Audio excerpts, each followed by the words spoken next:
Hello, fellow baggers, and welcome back to Bluebaggers Edge.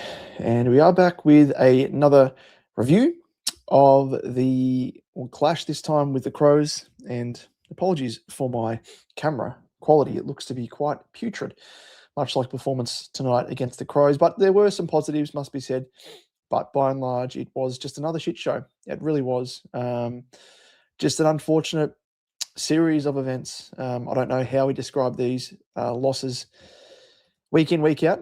And we have one of our supporters here and member as well of our channel in Rainer. Thank you for joining me, mate. Love to hear your thoughts as well of the match tonight.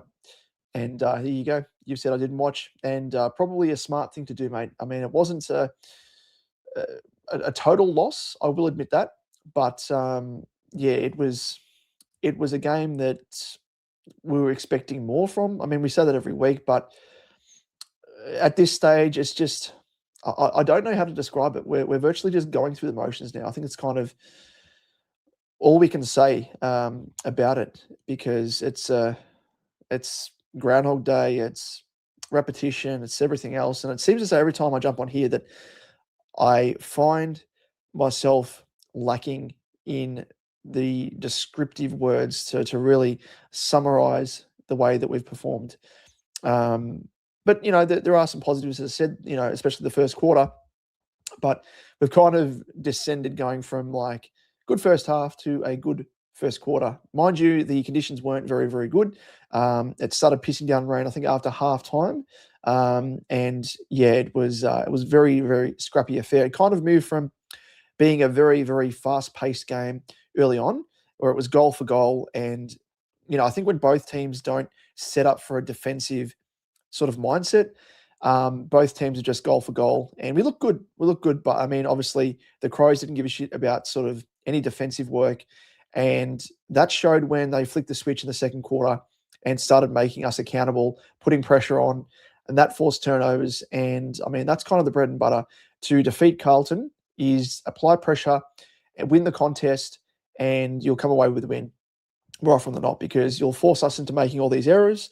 And outside of winning the contest, the game plan for Michael Voss is non-existent, as we know. So that was kind of that in a nutshell. I guess if you didn't watch, that's kind of the way things looked there. But yeah, let us know your thoughts if you are tuning in late. Your thoughts on the game. I will pop up the link in the description below. This is, of course, raw reactions. We're kind of morphing the post-game reviews into the raw reactions, because we want to obviously involve all of you fellow baggers out there. So, you know, if you're not keen on getting involved in terms of jumping on a live with me, you can include, obviously, your thoughts and comments in the chat via YouTube. So jump into that and keep them flowing through. Now, Rainey, you've said I was expecting a bit of a thrashing, to be honest. And I did, to an extent. I think I tipped us for a 37-point loss, I think, from memory. What was it, 28 points in the end, so thereabouts. But yeah, I think we were probably saved by the weather to an extent, because in the second quarter, the way that the Crows were playing, I was just getting immediate flashbacks. I don't know about you, all of you tuning in, but I got flashbacks to, you know, the last quarter against Melbourne, you know, Richmond again, the last sort of quarter and a bit. It was, and then North Melbourne, I guess, you know, pretty much every single game we've played in. It was that style where we didn't have any defensive setup at all. And it's almost as if the Crows were allowing us to play like super all-out attacking football. They were matching it. And then they knew when they flicked the switch, became defensive, and we're kind of, you know, playing both ways. They knew that we wouldn't have the plan B to flick the switch and likewise go defensive when we needed to. And the floodgates were still open. So we were still in that attacking mindset, and then the Crows just got that run on, and we're just kicking goal after goal after goal, and we're like, oh no, please don't happen again, and especially not so, you know, soon in the game. And that worried me. I thought we were going to be blown away, but we steadied the ship ever so slowly, and yeah, got not really the game back on our terms. I think we got back within a certain point, but you know, it was kind of always 3 to 4 goals, the difference across the majority of the night. So here we go. This is Jonas Goat, of course, one of our supporters across on our other channel, which is Super Coach Edge, of course. And yeah, Jonas, you're totally right. The extra tool came in handy. And I spoke about it in the preview. Playing Hudson O'Keefe, again, I have no idea why. I mean, the forecast was always looking like it was going to be ordinary. So that in itself was a head scratcher. But then also losing a mid-sized forward with speed in Haywood, not replacing him with a like-for-like in a player who has performed across the previous 2 weeks, kicking 6 goals collectively across the past 2 games in the VFL in Flynn Young, and instead opting for a Hudson O'Keefe tall forward, bit part ruckman. For what reason? Made no sense at all. I mean, the only thing I could kind of rationalize it with was maybe thinking that Voss might throw, say, a Kemp or a McGovern back into defense, and therefore Hudson O'Keefe would sort of step into those shoes. But yeah, it was a very, again, perplexing move, and it seems to be happening, so often, more often than what it should, of course. But yeah, given the weather, I mean, bread and butter, you need pace, and that's something we've been criticised for. I mean, we had Huey, being dropped because of our lack of pace, and there's so many different assets to this as well, and layers to it through the game, which I'll touch on. And the big one is, of course, Jagger Smith only having like 60% time on ground in the first quarter and a bit. And I don't know what he ended up on, but he was not getting rotations through the middle. Then, of course, something to be discussed as well was Cripps and Walsh being super dominant in the first quarter, which was awesome to see. Cripper, it was just fundamentals. Cripper getting in, head over the footy, doing his contested work, handballing the ball, sharking it out to Walsh, and Walsh being the outside runner, had that pace to him. And I'm like, oh my God, these guys are actually playing their role. Walsh isn't being pushed forward randomly. He's not being taken away from the CBAs.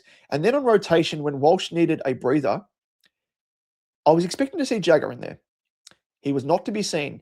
Jagger was on the bench for an extended period. Now, I do understand that Jagger is still technically a first-year player. He's had, one full preseason. He's had an injury-interrupted preseason with that ACL. Endurance-wise, fitness-wise, he's probably going to be feeling it. Yes, I understand that. You need to manage your players. But 60% time on ground, at that point, he only had I think it was Hudson O'Keefe was the only player that had less time on ground than him. And as we know, Jagger and Walshy are our 2 assets in terms of speed and outside run. It just perplexed me. And it's seeing stuff like that, which again, just mounts on top of, the existing reasons as to why Michael Voss is not built to be a senior coach. And it's these, I guess, fundamentals as a coach with rotations and issues with regards to not having the speed and, in terms of leg work, but also the speed at which we move the ball, a big issue. So that really, really annoyed me early on. So we'll be interested to see when we go through the stats for each player and, of course, each team as to what Jagger ended up with and CBAs as well, because it made absolutely no sense. I don't know about you tuning in, but it made absolutely no sense in terms of, dropping Huey because we were so one-paced, didn't have speed, and then not replacing him with leg speed in the form of Jagger Smith. It was like doing half a job. Voss is like, yep, okay, we drop Huey. My work here is done. Like, no, it's not. We need literally to replace his CBAs with someone with speed from the contest in Jagger. It just absolutely made no sense at all. So frustrating. But anyway, before I continue on, let me grab the link for anyone that is keen to jump on, have a bit of a yarn. It is, of course, as I said, Raw Reactions. It's the second one that we have officially had for the season. I figure it's a good platform, combine both my sort of post-match review, but also getting all of you out there involved as well. And we will continue on with the comments and questions, queries, thoughts, visceral thoughts and emotions from the game in the form of the comments as they are filtering through. So continue with those as well. Nudge, you've said Crows showed how to defend a 4 or 5 goal lead for 2 quarters.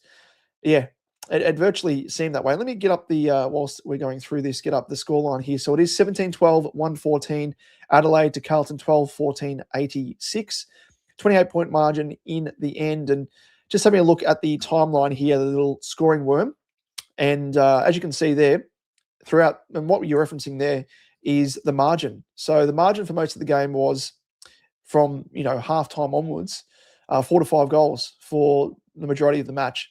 So we kick a goal, we get a couple of goals, they'd kick up a couple of goals, so on and so forth. So, that looked as though like it was toing and froing. In the first quarter, it was scintillating. Like both teams were kicking goal after goal, and that's all out attack football, and that's what we love to see. But then when it switches to being, a defensive scrap with regards to Adelaide doing the right thing, adjusting, whereas we just thought, we'll just go about our merry way and hope that they don't turn defensive, and we'll just try and outmuscle them in terms of our attacking prowess. But, I mean, even then, we were very lucky, I think. There were some missed shots from the likes of Thilthorpe and Tex Walker and whatnot as well. I thought they would actually – and the signs were there early that they might actually pummel us, because our tall defensive stocks obviously taken a hit without Harry Dean there, but especially with Weeders missing from that defensive half there. But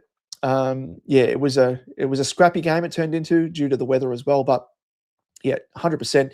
The Crows know how to work the ball both ways. Jonas, the amount of missed tackles was a disgrace. I think conditions, you can probably give a little bit of leeway there, but I do agree. And it's something that we saw against Melbourne, especially. That was disgraceful. And I think it's something in our game that needs to be ironed out, and we need a tackling coach. I don't know who it is. I don't know if we have a specific one, but gee whiz, it was pretty shitful. Rod Todd, how are you, mate? Another legend who checks out both of our channels in terms of content over on Supercoach Edge and here as well. And he's a doggies man. So thanks for joining us, mate. Hope you are well. Another one who supports both of our ventures here. Jack, how are you, mate? What was your take of the game? I missed the second half. I thought they showed a bit more fight early, but I didn't see the second half. It was very scrappy. I mean, the weather turned and it became just an all-out scrap. And I think that's probably what saved us, because due to the conditions, obviously relying a bit more on contested style of play, very, very sloppy, not having to rely so much on skills, which we don't really have much of, calling a spade a spade. So that probably saved us in the end. And I think otherwise, if it was a clean, perfect conditions type game, I think what we saw in the back end of probably the second quarter, what we saw there with the Crows kicking the 6 goals to our 1, that probably would have continued, I think. So I think we were very, very fortunate and almost saved by the rain in a sense there. But there were some good signs, and they more so came in the first quarter. Not really much after that. Just usual stuff. I think in terms of issues that I found, which I probably should get up my Twitter, because I was tweeting through the game some of my thoughts and frustrations. And, one of those was obviously the umpiring. That was absolutely shitful. I'm someone who doesn't really like to attack the umpires, but, again, I call a spade a spade. And when they are off their game, I am happy enough to call it out. And gee whiz, some of the horrendous calls where we were called for holding the ball, where we didn't have any prior opportunity, was tackled within milliseconds. One of which I think was Jagger. He was caught with the ball in the second quarter, straight after a throw up in the center, and he was tackled. Ball bobbled to him, and he was taken down straight away, and it was holding the ball. And I'm just like, what are you doing? It's like, I think the umpires kind of get caught up in the speed of the game, because the game was so frenetic in its pace in the first quarter. They're just kind of like, let's just continue on with this speed of the game, and they try and have a bit of an influence, which is pretty shit. But outside of that, like the last disposal rule has almost morphed into a last touch rule, because, for example, handballing, Alex Neil-Bullen, handballing the ball onto, who was, I can't recall now. Was it Frankie Evans? Because he was involved, I reckon, in about 3 or 4 of those incidents where it came off his lower leg, but handballed off his shin, and it was deliberate out of bounds. Now, I think that sort of stuff is on par with any player that ducks their head in order to try and draw a head-high free kick. So you deliberately handball into the opponent's leg, and it's called deliberate out of bounds, or rather, out the full in this case, because it wasn't deliberate. But it's not a disposal.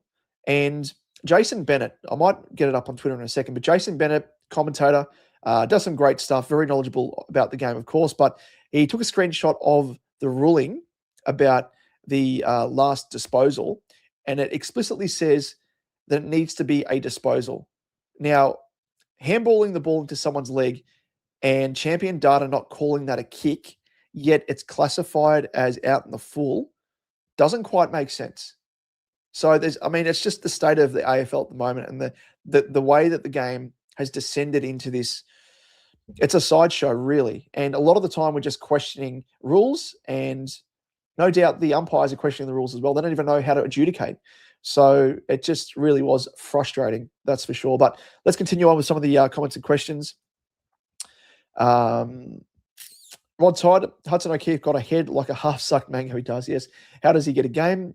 Bet like CWT. He has no... Come on, Rod Todd. Come on, mate. I don't know who CWT is, in all honesty. But Hudson O'Keefe, he was not deserving of a game. And Voss, again, selection integrity is a big issue. And he just highlights that yet again. Hudson O'Keefe did not put in a performance in the VFL to warrant a call-up to senior level yet again. And that's happened... he's been in and out of the team, 2 or 3 times now, and has not been rewarded for solid form in the VFL, unlike Flynn Young, who deserved a crack off the back of consecutive games, kicking 6 goals collectively, 3 goals in both. It's just so shit. And we wonder why, I guess the way that the team dynamic isn't working, team chemistry, we talk about culture, and I hope Travis Boak has a word to Michael Voss and the other assistant coaches as well, and says, look, we need to be rewarding form in the VFL. Yes, if it's a one-off performance in the VFL where you've kicked a couple of goals, so be it. But back-to-back games, and especially given that we had Haywood out of the team, a like-for-like, just made no sense. Jago 19 possessions, or processions there, yep, indeed. It was perplexing. So let's just use this as a bit of a segue, just to have a look at stats. Time on ground. Let's just filter this quickly. So Lewis Young had 97% time on ground. He's a workhorse. As much as he cops a lot of flack, Lewis Young, workhorse. Harry didn't have the best game either, and I don't think conditions suited, in all honesty. But again, there's a big issue with the way he's being played. Continuously, he's been pushed up to the wing, and he's supposed to be our main focal point and scoring avenue as our tall forward. He's our most talented, hands down. So why are we playing him so far up the ground? Push Kemp up to the wing as a marking option. It just does my head in. But 95% time on ground for Harry, workhorse again. Hudson O'Keefe had 32% time on ground. A tall player who he selected in wet conditions, 32% time on ground. That... Oh my God. So he's played virtually 1.5 quarters worth of a game. So that there is a wasted position. So we've gone into the game virtually with 22 players, in all honesty. 22 players. We didn't need an extra ruckman. We're up against Mick Andrew and Finbar Malley, who's a bit part ruckman himself, more of a forward. And we've gone in with Hudson O'Keefe alongside Pitto. We did not need Hudson O'Keefe. And that's the issue. Structural integrity, just shithouse. There we go. Jagger Smith, 72% time on ground, 19 disposals, which is pretty good considering 72% time on ground. Far out. Not good enough. And people say Michael Voss isn't the issue. No, he's not, is he? No. Jack, was Hewitt being dropped leadership or internal stuff or just being too slow? There's way more problems than Hewitt, surely. Yeah, and that's what we spoke about in our preview.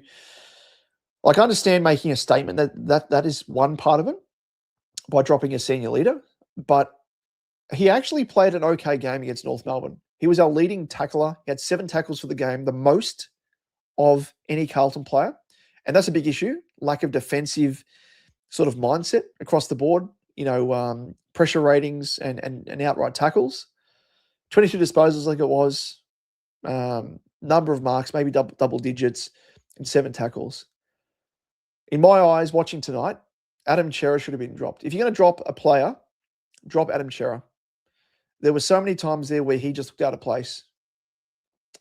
But just, in terms of dropping players, I'm not a fan of dropping players just to make a statement. You got to be dropping players if they're not performing. And I think Hewitt, yes, he hasn't been at the top of his game. And I think his early game against would have been Richmond was pretty ordinary. But, yeah, we've got bigger problems than him. That's for sure. So you hit the nail on the head there, Jack. Andrew, what would have a vegan new coach next year? We have the same problem. I don't know what you mean there, Andrew. Do you want our new coach to be a vegan? Is that the tonic? Maybe. Jack, conditions didn't suit Jagger too well. His Supercoach score showed that. And so did time on ground, as I spoke about, mate. That's just, Voss is an issue. Is a big, big issue. And I know, Jagger's more of an outside player. So, yes, conditions probably didn't suit. But still, before the rain set in, as I said, Jagger only had 60% time on ground in the first quarter, which is inexcusable. Perfect conditions to that point. Rainer, I'd rather play players in good form than pick them on their season statistics, if you understand what I mean. Yeah, exactly right. And the same thing goes as well that I've spoken about in the past in terms of selecting players based on the role that they play. If they're not, if they play a role, fair enough. But if they're playing a role and they're not performing or they're not showing any sort of real form in the VFL, you don't select the player. Like it happened with Motlop week after week last year. He's kicking 1 or 2 goals here or there. A lot of games there where it was actually statless in terms of scoreboard side of things. But Frankie Evans, another one. And now Hudson O'Keefe's kind of fit into that. I don't know what it is. Is Hudson O'Keefe a family friend of Michael Voss? Is he trying to gift him games for something? Is there a trigger clause? I don't know. Rod, give the video a like, people. 3 likes and 17. Thank you, Rod. You are a legend. But give us a like here. Give us a subscribe if you're tuning in for the first time. We do all sort of content like this. We do reviews, we do previews, and lives as well, just more generally. So if you are a fellow bagger and you're tuning for the first time, please hit the like, hit the subscribe button, and you can even hit I think if you're watching on your phone, there is a hype button as well, which you can click, and that boosts the video, which I have no idea how it works. I think it puts you into some sort of leaderboard based upon the number of hypes that you get, but who knows? I feel like a boomer talking about that. But that is the link there in the comment section. So if you are keen to jump on, have a bit of a yarn, feel free. We will go probably for another half an hour thereabouts, loosely, until midnight. So jump on if you are keen, and we will be going through and reviewing the game a bit more in detail. Rod, I agree, only half the job done by Voss. Needed Jagger there. His coaching styles are so old and rigidy. Yep. He's very one-dimensional, and I'm sure, Jack, that as well as anyone, given, you've across the journey, you've crossed paths, or I guess your dad's in that sort of area. I'm not going to explicitly say how, but I know that you would know that in terms of coaching and style that Voss adopts, it's pretty one-dimensional and pretty archaic is probably the word for it. Timothy, same old every week. Vossi gone. Yep, I wish it was. I wish he was gone last week. Jack, he needs to change his fucking stubborn ways. And I've said it across the journey. I've said it early days, before even he was under pressure, just with regards to the way that we are playing. It is the same thing week after week. And a modern coach likes to, I guess, revitalize things and shift on the fly. If things aren't working, you work out why they're not. And if it's not worth persisting with, you change your ways and you find ways around it to circumvent what isn't working. Vossi is stuck in the same style of kicking down the line, pushing, which is the one part of this game plan which I fucking despise. And it is pushing our forwards into our entire defensive half, which you would have seen tonight, and I tweeted about it because I lost my shit. When we get the ball on the turnover, because we've pushed our forwards into our defensive half, literally no one in our forward half on turnover with the ball, If we try and move with speed, we can't. We hamstring ourselves because we look forward into our half and there's no one there. So we're forced to hold the ball and wait for our players to run forward to provide an option. But in doing that, we've got someone on our tail. So there's no advantage in doing that. Sure, you're forcing the turnover, but what do you get ultimately off the back of that? Nothing. And it's, as you said there, it's so vanilla. Very good, Jack. The old missionary. Maybe we should call Vossi the missionary man. Rod Todd, yes, Jonas isn't here. Give me a call. There we go. Debrief offline, mate. Rayner, umpiring hasn't improved. It's been so shit house. It's a classic case of umpiring as well. You don't like to beat the drum every single week, but it seems as though every week or every round there's an agenda that the umpires go in with in terms of concentrating on a specific rule that they want to be hard on. Is it a player man in the mark? The stand rule. Is it head high tackles? Is it pushes in the back? Is it deliberate out of bounds? Tonight, it was 100% the insufficient intent rolled all together in with the last disposal rule, which the umpires tripped themselves up with on numerous occasions. Like that Haynes bit of play where Haynes had the ball and he was literally centimeters from being out. He gathered the ball, had possessions, and because he swung his arm back in, which he'd already been out of bounds anyway, mind you, the umpire was like insufficient intent to keep the ball in play. That is bullshit. You might as well, in that case there, not take possession. And you'll see that. If they continue to try and outlaw this, you will see players not taking possession of the ball and letting it dribble over the line, which, again, goes against what the umpires and what the AFL ultimately are trying to do in speeding up the game and not having stoppages or throw-ins. It is just such an archaic style of the AFL that has come to this point, and it's gotten worse and worse over the years. And I didn't think it could, but the current administration heading up the AFL is fucking useless. And I've said it since Dimitri, and I didn't think it'd get any worse. Gil McLaughlin I thought was pretty bad, but gee whiz, it is bad now. It is terrible. Rugby pass for Shelley, another one, that clear throw, which should have been a free kick to us and a shot on goal. Missed. Yet they spend so much time on the reviews on whether or not a ball has come off a boot to adjudicate whether or not it is last disposal.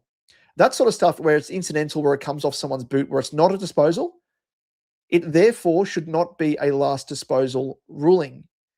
It's incidental. It's just fucking so dumb. Kalanged, is Jagger on the chopping block trade-wise sooner rather than we thought, Supercoach-wise, or shall we stick with him? Thanks, Nick. Nick, no, I think he's totally fine. I think he's being managed in-game, reading between the lines, just in terms of fitness. Have to remember that he is coming off an ACL injury. It's virtually a full preseason that he's had for the first time, and they're probably easing him into it. But that doesn't excuse, I think, the limited CBAs that he is getting. That's his bread and butter. The fact that he is being pushed into other areas of the ground just does not make sense. And it's kind of in line with the way that Voss is playing or has played both, or Walsh more so. But the one other thing, which is just reminded me, but the one other thing that perplexed me was Cripper and Walsh being so dominant in the first quarter. And then to start the second quarter, we had Cripper on the bench and Walsh up forward. The two potent parts of our game were just removed, straight up removed, because that's the way that Voss wanted to start the second quarter. It made absolutely zero sense. Zero sense. Let me get up my my Twitter, and I can show you, and probably because there's a few things that I'm sure I've forgotten, that instead of writing down, I tweeted them. So this is the first one here. Let me just share this tab instead. So you'll be able to see this as I'm going through. But yeah, just with regards to Jagger, I think you'll be fine. Don't stress, mate. G'day, Brody. Put $10 on keys to kick 3, free $80. I should have done likewise. I mean, he's the player that kills us every single time, and Voss does not give a shit. Much like Pickett kills us every single time we play Melbourne. Much like Heaney and Goulden to a lesser extent, but Heaney more so, and Warner kill us every time we play Sydney, because Voss refuses to play defensive when it matters on specific players. and you can look at his game style. Defensively, his concept is to throw the entire team into one part of the ground, which doesn't work. But nice $80 for you, mates. Reinvest it smartly. G'day, mates. How are you? Hope you're well. It seems these ump decisions don't go our way when the run of the games is going in our favour. Not going to lose it for us, but not something we need. Yeah, and it changes momentum. I think that's what people forget. Yes, it goes both ways, but it is a momentum killer, and momentum has been a big part of our game, as we know, where we've been kind of falling short late in games. And I mean, it happened across the entirety of this game, and there was goals scored off the back of it. Non-goals in terms of Rochelli's throw that could have potentially gone our way as well. We would have had a shot on goal. So yeah, very, very frustrating. I'm not going to say too much about this, but Vossi could well be going somewhere else to another club as an assistant coach. There you go. If you think about my team, you might be able to figure it out. Interesting.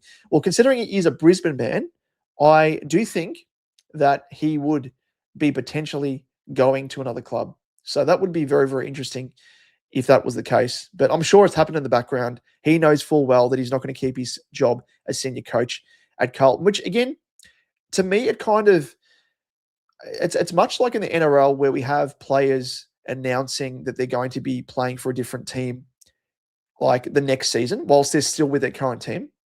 And it's a similar situation here, I think, because we all know that Voss is not going to keep his job. He's not going to be there.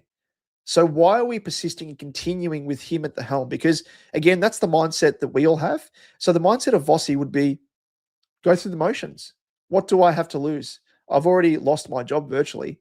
So let me just keep going through the motions, continuing on with the way that I'm coaching the team, the same style. I mean, he's doing that anyway, has done it with his stubbornness. But, yeah, a very good point. And I think it's a foregone conclusion. But there you go. Could be going back to Brisbane.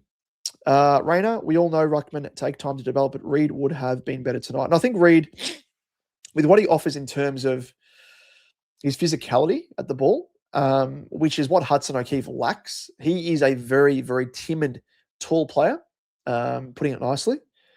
And he doesn't really offer much, I don't think, up forward. And yes, his ruck craft is okay, but one-dimensional. We've already got Pitnet for that. And Pitto, mind you, to his credit, has actually kicked goals, and I think he's still our leading goal kicker for the season or thereabouts. So, yeah, crazy. Yes, it was forecast. There was actually a couple of people. It was like there was a journo that was flying from Melbourne to Adelaide, and there was storms that actually forced the plane to turn around and come back to Melbourne. And then that was delayed by about half an hour, 45 minutes to an hour for the next flight to be flown out of Melbourne to Adelaide. So, yeah, it was forecast. I think it was the storm that we had in parts of Melbourne here, and that shifted up across to Adelaide. Why pick Hudson for that game time? Yeah, it is so dumb. You're virtually going in a player short, and especially now with no subs. The other team maximizes their 23rd man how they want, but it's not level pegging where you've both got a sub. It's just dumb. G'day, Greg. Good to see us use the numbers in congestion and chain the ball out. Quick, clean hands was exciting. Yep, that's the first quarter. Now we got to build on that. Our selection integrity needs to be addressed. It should have been addressed seasons ago, but it hasn't been. And I think that's part of the issue. And probably dates back to when Brad Lloyd was virtually, head of football, because he was, I reckon, just hands off the wheel and letting Voss go about his thing without any, I guess, what's the word? Accountability, I guess. Him and the other assistant coaches as well, because as a senior coach, you've virtually got last say. The buck stops with you. So if assistant coaches, you get into the match committee and you all collectively be like, okay, well, this is how I think we should structure up. The defensive line coach is like, yep, I reckon we should structure up like this. The forward line coach, so on and so forth. They put forward their ideas, but it is ultimately up to the head coach in Michael Voss to be like, yeah, I'll take on board what you're saying, but I want to structure up like this.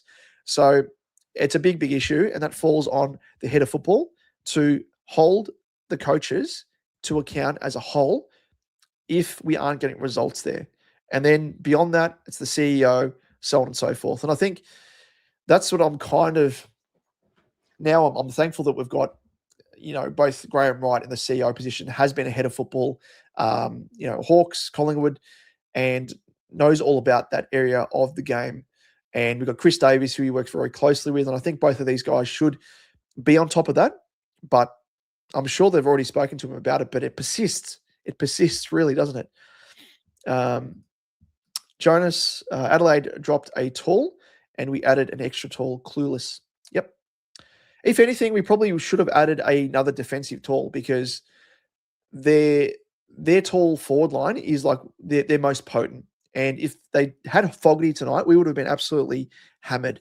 But yeah, happens all the time. Jack, do you watch much content on Blue Abroad? I do indeed. I love Terry's work. Does some incredible stuff. And I've been on there a few times as well for a bit of a yarn. And I will be jumping across there post this stream to have a little bit of a look, because these streams go for around about 3-4 hours. He is a trooper.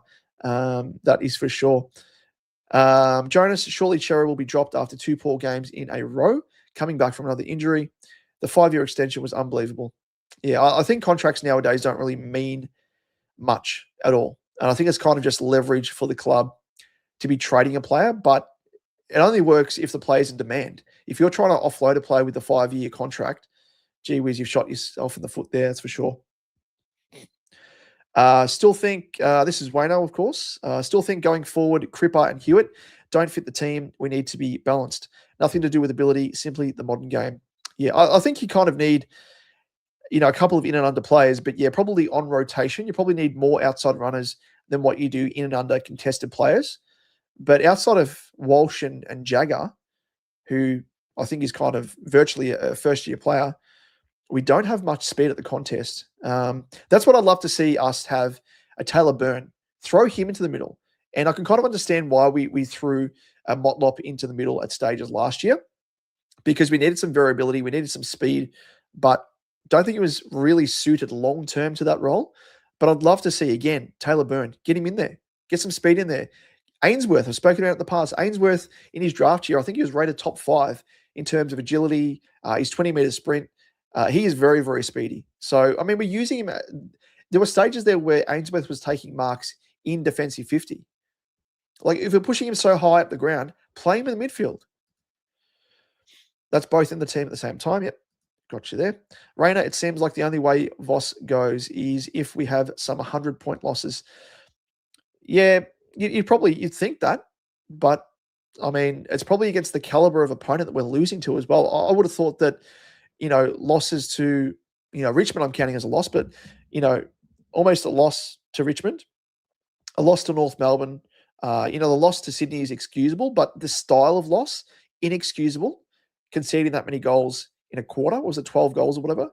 And, we're facing teams that are relative minnows, and we should be beating quite easily.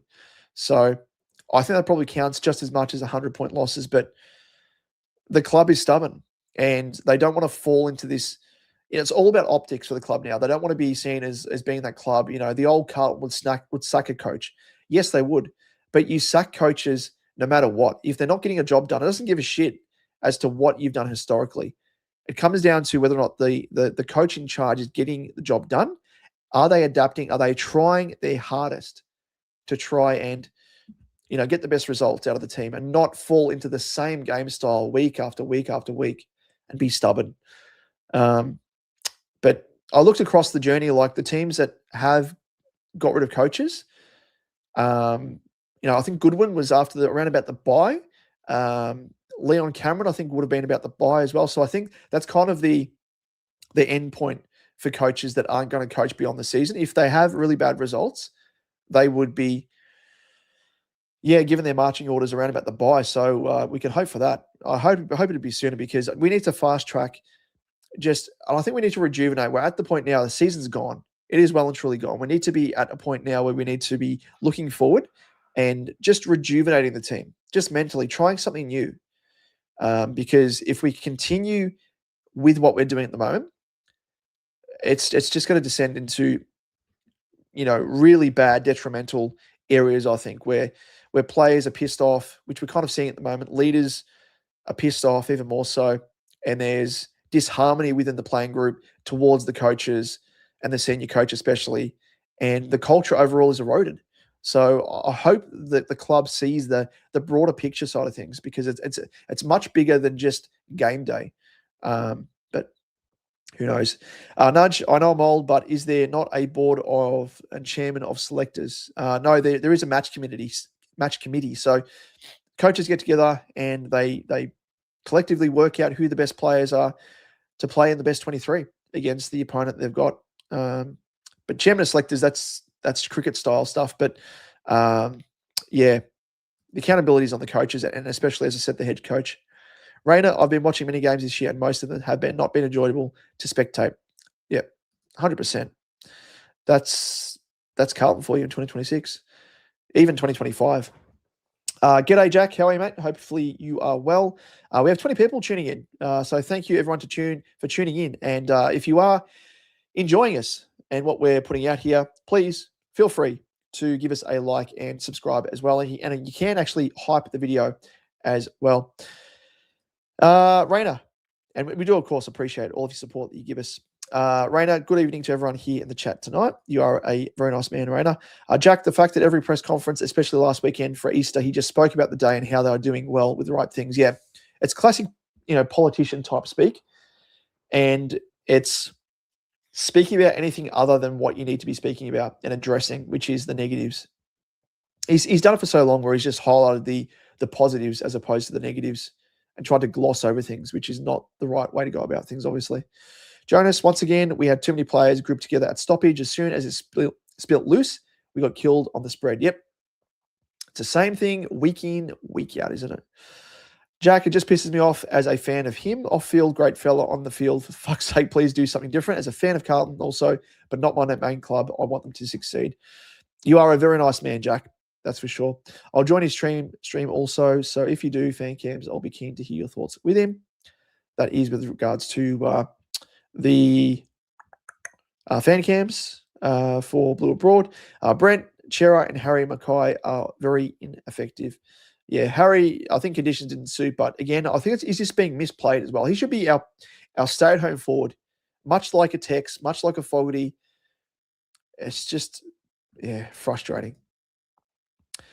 Juzzy, don't jump off our captain and don't jump off our John Nichols medalists. Talking about, of course, Huey there as well. I might whack in the chat here, the link to jump on if you are keen to jump on for a bit of a yarn, for a bit of a chat. Feel free. We will be going for another 10, 15 minutes or thereabouts. In the meantime, we might go through our tweets that we've been putting out in game, and just to give us a bit of an overview of what I was talking.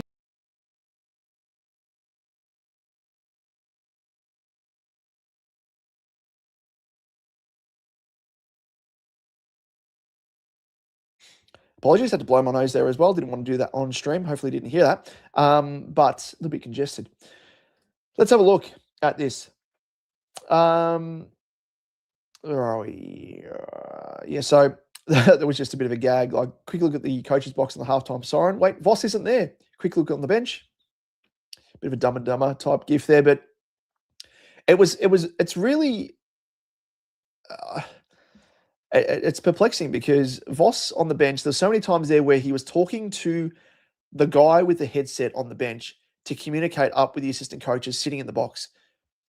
The communication stream between the coaches themselves it does not work. And it really does add layers to it, like red tape virtually. Because if you want to communicate with your assistant coaches, either go up to the box and chat to your assistants together as a collective, or put a headset on. It's not that hard. It's so dumb. A few stats here as well. Scores conceded from defensive half. This was at halftime, 5 goals, 3-33. Very telling. And it shows there that they can go end to end. And I think we ended up scoring no goals going end to end. This is a bit of a gag here as well. I mean, this is kind of how I channel my frustration to a few gags here. So this is from Voss's perspective. I thought dropping Hewitt would magically create speed and run out of thin air without making any other moves. Wait, you mean I need to give Jagger CBAs in order to get the benefit of outside speed? Yeah, perplexing. So that's what I was referencing there. Jagger had 57% time on ground in the first quarter, the second lowest behind O'Keefe. And yeah, there I was thinking that 23% CBAs was the issue last week. Goes from that to not getting time on ground. And as I say there, like he's our only outside runner outside of Walsh. We had 27 attempts early days to exit D50, and we hadn't gone end-to-end once. And that says it all about our inability to move the ball and structure up to our advantage. So again, kicking down the line, and commentators were even saying it as well, like, why do we persist with moving the ball quickly, especially when it's to our disadvantage, when we have, we're being outnumbered at the contest. So we kick to like a 1-on-2, 1-on-3, just stupidity. And I don't know if it's directive. If it's directive, then geez, they are very loyal to Michael Voss as a senior coach, because they're just doing it. They're just playing the game style. But I think it's a combination of just stupidity from some of our players. But this is the big one. We win the ball on turnover, and no one is inside our forward half as per usual. And that's what I spoke about earlier on. And I said, fuck Voss off. Fuck Voss off. This defensive press style of pushing every player inside our defensive half does not work. Can't wait until we don't have to worry about this issue week after week when he's given the arse. It's just so one-dimensional. It's such a basic thing. If you're winning the ball, you're forcing a turnover. There's no use in doing that if there's no one to kick the ball to. You might as well just hand the ball back to the opposition, because that's kind of what we do. We kick along to a contest or outnumbered, and we give the ball back. And that was this point here was when we started to lose ascendancy in the game. The blueprint to beat Carlton is activated, win at the contest and dominate clearance work, and we're found out as per usual through outside runners. And that's what the Crows did. Extra numbers at the stoppage, placed on the outside. So they'd win the contest, prioritize that, handball to players in set positions without any opponents, and they're away. And there's a few tweets there about of course, umpiring, but Rochelle as well. Like that was, I think, this point here, this tweet where I said at this point you clamp down on Rochelle, 100% defensive clamp at least until his influence is quelled. Activate now. That was off the back of his second goal, it may have been. And that was in the first quarter. It's great to see what Walsh can do with his outside run when he's given more than 43% CBAs like he had last week. Winning stoppages as Cripps. This is the other thing as well. Like Cripps was not trying to be Superman for once and doing basic contested work and dishing out to our outside runners. Just basic stuff. And early days, we had 6 inside 50 tackles. That was great. That was good to see. Like inside 50 tackles. Ainsworth kicked some cracking goals on the run. He's like deviating away from the goal face, but swinging his leg around, kicked the ball, and dob those very, very nice goals. But I think it was another match with a few highlights, but more often than not, the same thing that we've seen. The same thing.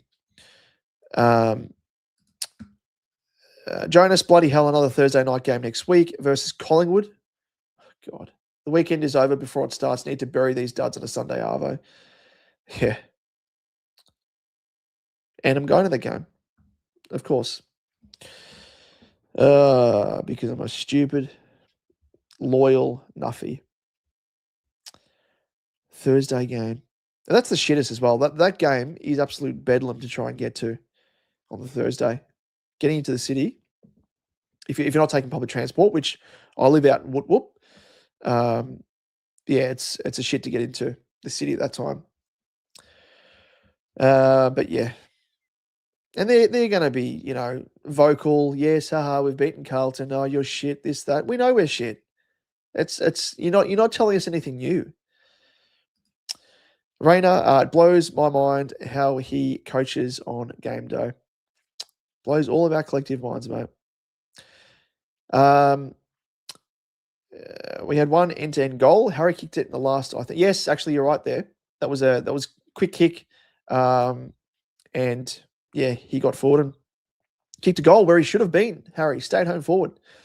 Jonas, Voss is a great game plan if we had half a dozen marathon runners who are also Olympic level 100-meter sprinters.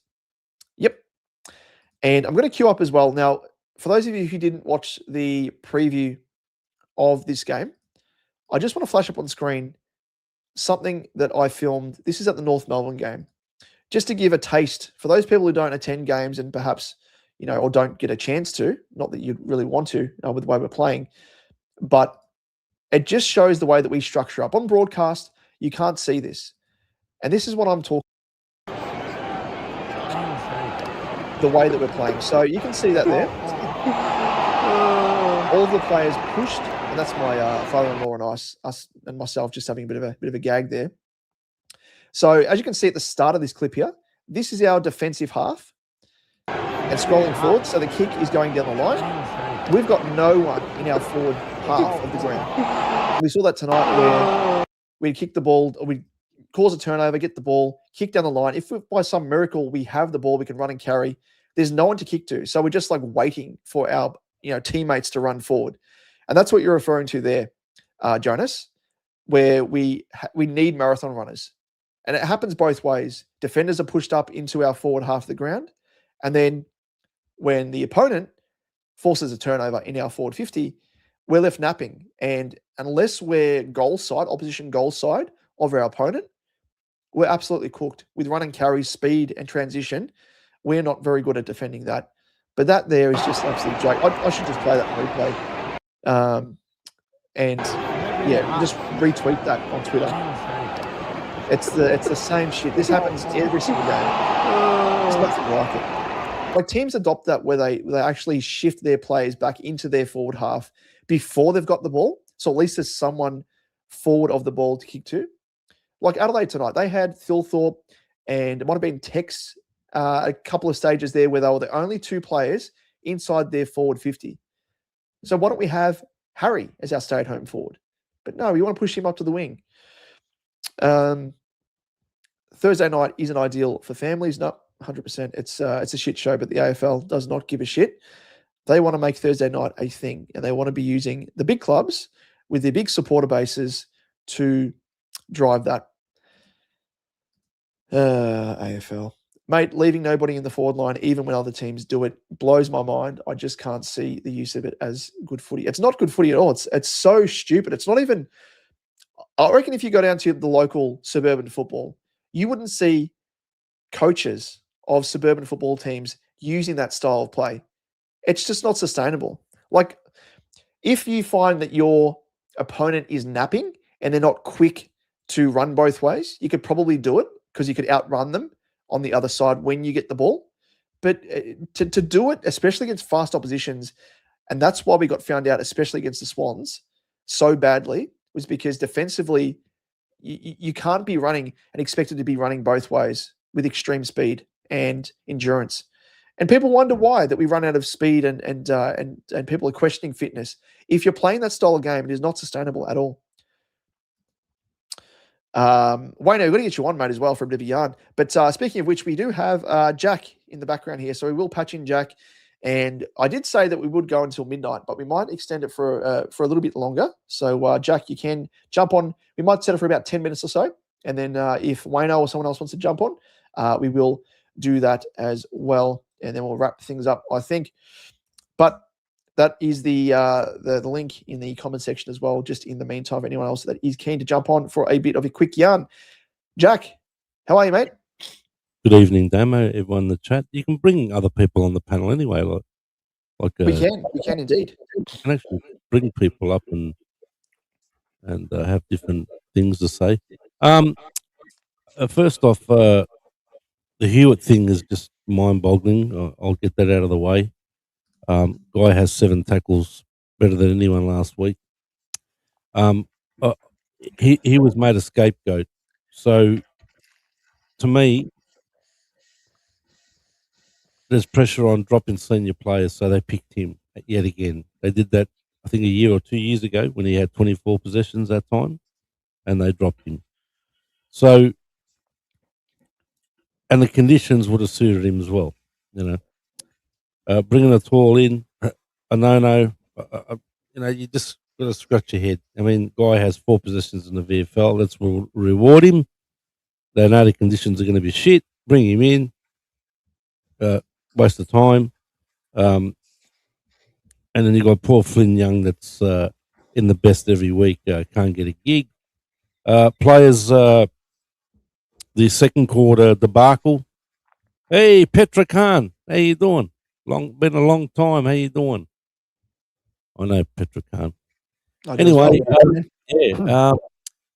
the Cripps thing is just look. Whatever he comes out in the press and says about that, I'm not going to buy it. They kicked 3. I think was it 3 goals in that period of time. He was off for 5 minutes. So, look, but there are players in that. I mean, look, you can name more than probably half a dozen players in that team that are just wouldn't get a game anywhere else. I mean, Cowan's got to go. Sorry, but he's got to have a long stint in the VFL. Ollie Hollins, I'm sick of seeing his turnovers. Just sick of it.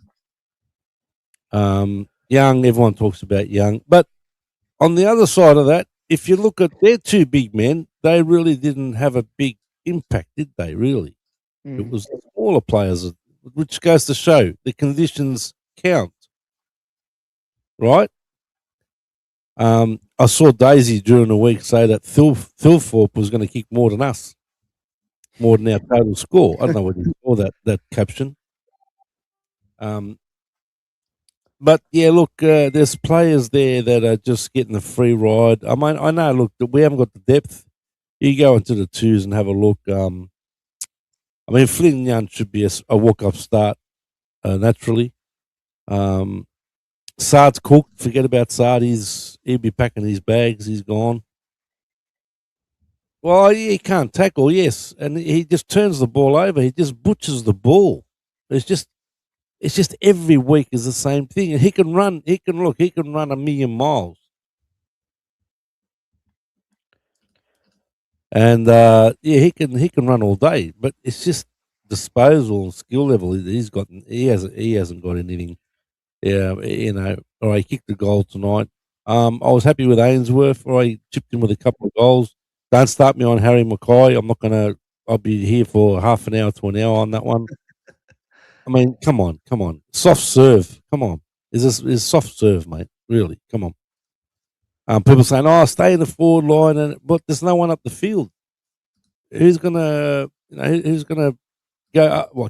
Kemp's another useless player. I've never been a fan of Kemp's.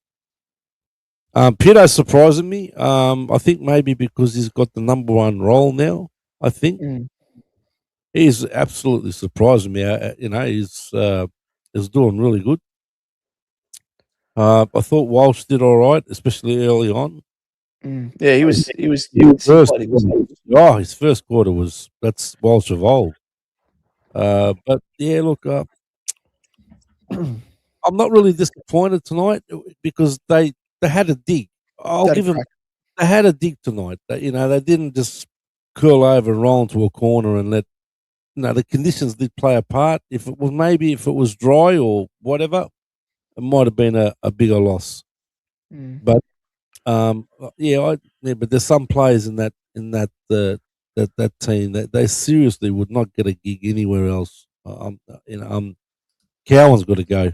It's as simple as that. He's just got to go. People pick on Young all the time. Well, there's other players too. Don't worry about that. I don't know. I don't know what your thoughts about that, but yeah. But overall, I'm not really disappointed. I'm seeing a lot of positive stuff on the Carlton page tonight, which is a bit of a change. But getting back to the coaching part of things, I mean, has he made a move on Rochelle yet? Has he made that move yet, or what happened? Is he still thinking about what he's crossing his arms there? Someone said to me, he can't coach out of the box. Well, he's on the boundary line. He's not coaching out of the box. Yeah. Yeah, it doesn't make any sense, does it? Like I was saying that he's virtually talking to, I don't know who that bloke is that's on the bench with the headset, but he's kind of like the the mediator almost. Like he's chatting. I don't know if Voss has got a disagreement with. It's almost like he's he's had a bit of a lovers tiff with whether it be Russell or Hansen or whoever's up Well, the box. Russell's behind him. Russell's actually sitting behind him. He's sitting on the bench with him. Yeah, he's not in the box as well. He's sitting behind him. You might as well just bring the entire coaching box down to the bench. Bring the whole box down and you'll have a party down there on the bench. Or cross your arms or something, I don't know. But that's just weird. How do you have assistant coaches sitting on the bench? I just think I know where Jordan Russell should be. You know my thoughts about that. He should be completely away from that club. Yeah, should no longer be an assistant coach. Yeah, I thought the same thing. No. I don't know which Einstein. I think it was Brad Lloyd when he was in the gig. I think he's the one that got him in. Voss's gopher. Yeah, he's sitting behind him on the bench. I saw him last week, and I saw him again this week. But I don't know. It's like I said, I'm not really disappointed tonight. They did have a dig. Shearer, I don't know where he's at the moment. Runs up and down the one spot. Matt Carroll, I do see a comment down there. I think he's done all right, Matt Carroll.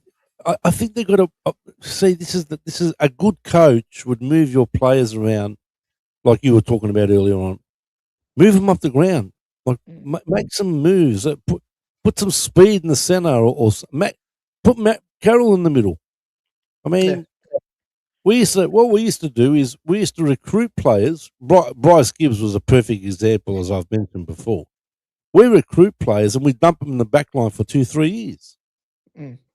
Right? And they're not even the defender. They play either in the middle or forward. Yeah, so Jonas has sent in a message here. He said Carroll is a panic merchant in the back line, very slow hand to football, kicking, keep him up the field or get rid of him. And I spoke about it in the preseason, like when he was kind of being pushed up and trialled for that wing role.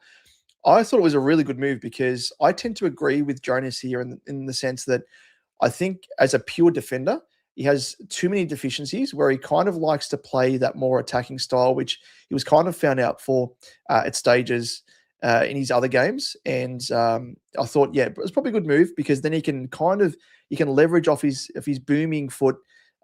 He kicked, a couple, I think it was maybe 2 or 3 goals in one of the match sims across the preseason and has some nice speed as well, which I thought two-way running, is kind of built for that and might get found out on defense, but I think we can kind of utilize his attacking prowess there. But push him up the ground, use him on the wing. But in defense, he's kind of not much chop. That's a bit of a worry when it comes to Carroll. But Florent as well, big point here from Jonas, which I wasn't a massive fan. I don't know about you, Jack, but I wasn't a big fan of the news that came out when we actually got Florent because, I mean, I know he had a good season at the Swans, in 2024, 2025, he had a shit season, struggled to get into the senior team. And what we're seeing now, I think he's kind of the Florent that we saw in 2025. He does a couple of nice things, but gee whiz, he's not that sort of player that is worth getting into the club. We can blame Austin for that. He picked.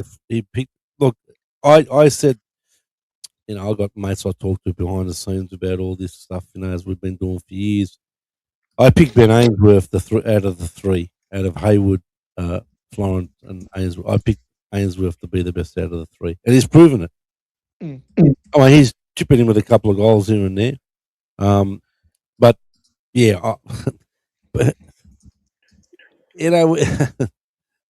can go on and on. Our list managers we can go back as far as 2000, even before we had Heckle and Jekyll back in those days, Hughes and the other clown. It just never get it. I mean, Myercheck, Steele. Why didn't we go after these players? Why? Why? Look at Steele, he's killing it. I mean, it's the killing the idiots for letting him go. But I mean, come on, man. Look what we get. We get shrapnel.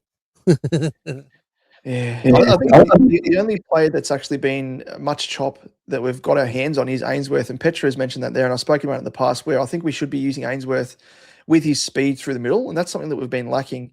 And at Gold Coast, he actually was pretty good as well, being injected through the engine room at the Yeah. Suns. So, like, Oh, when you look at this, these are the results here of his draft year, and he actually rated second in terms of the 20-meter sprint. So that just indicates his speed off the mark, which at a stoppage we need. And if we have Cripper extracting the ball, then, utilize him and try something different. That's something that we haven't used.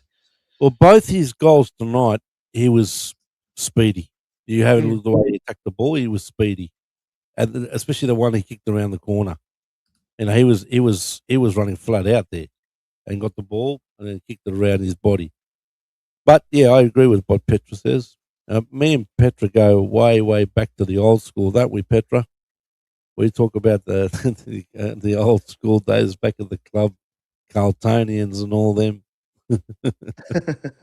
Yeah, I've met Petra at Open Training. He's a good bloke. Oh, really? Yeah. Yeah.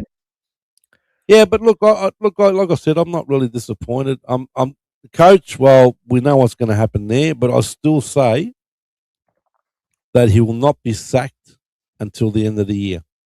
Now, I was hoping for round 6. I was hoping if we get beaten next week by Collingwood, which we probably will, right? Which I hate Collingwood. I just can't. Yeah. I just hate them. He goes, but I can't see it happening. I just can't see it happening. I know everyone wants him gone, or most people want him gone. You want him gone. I want him. Everyone wants him gone. But the club's adamant that they will not get rid of him until the end of the year.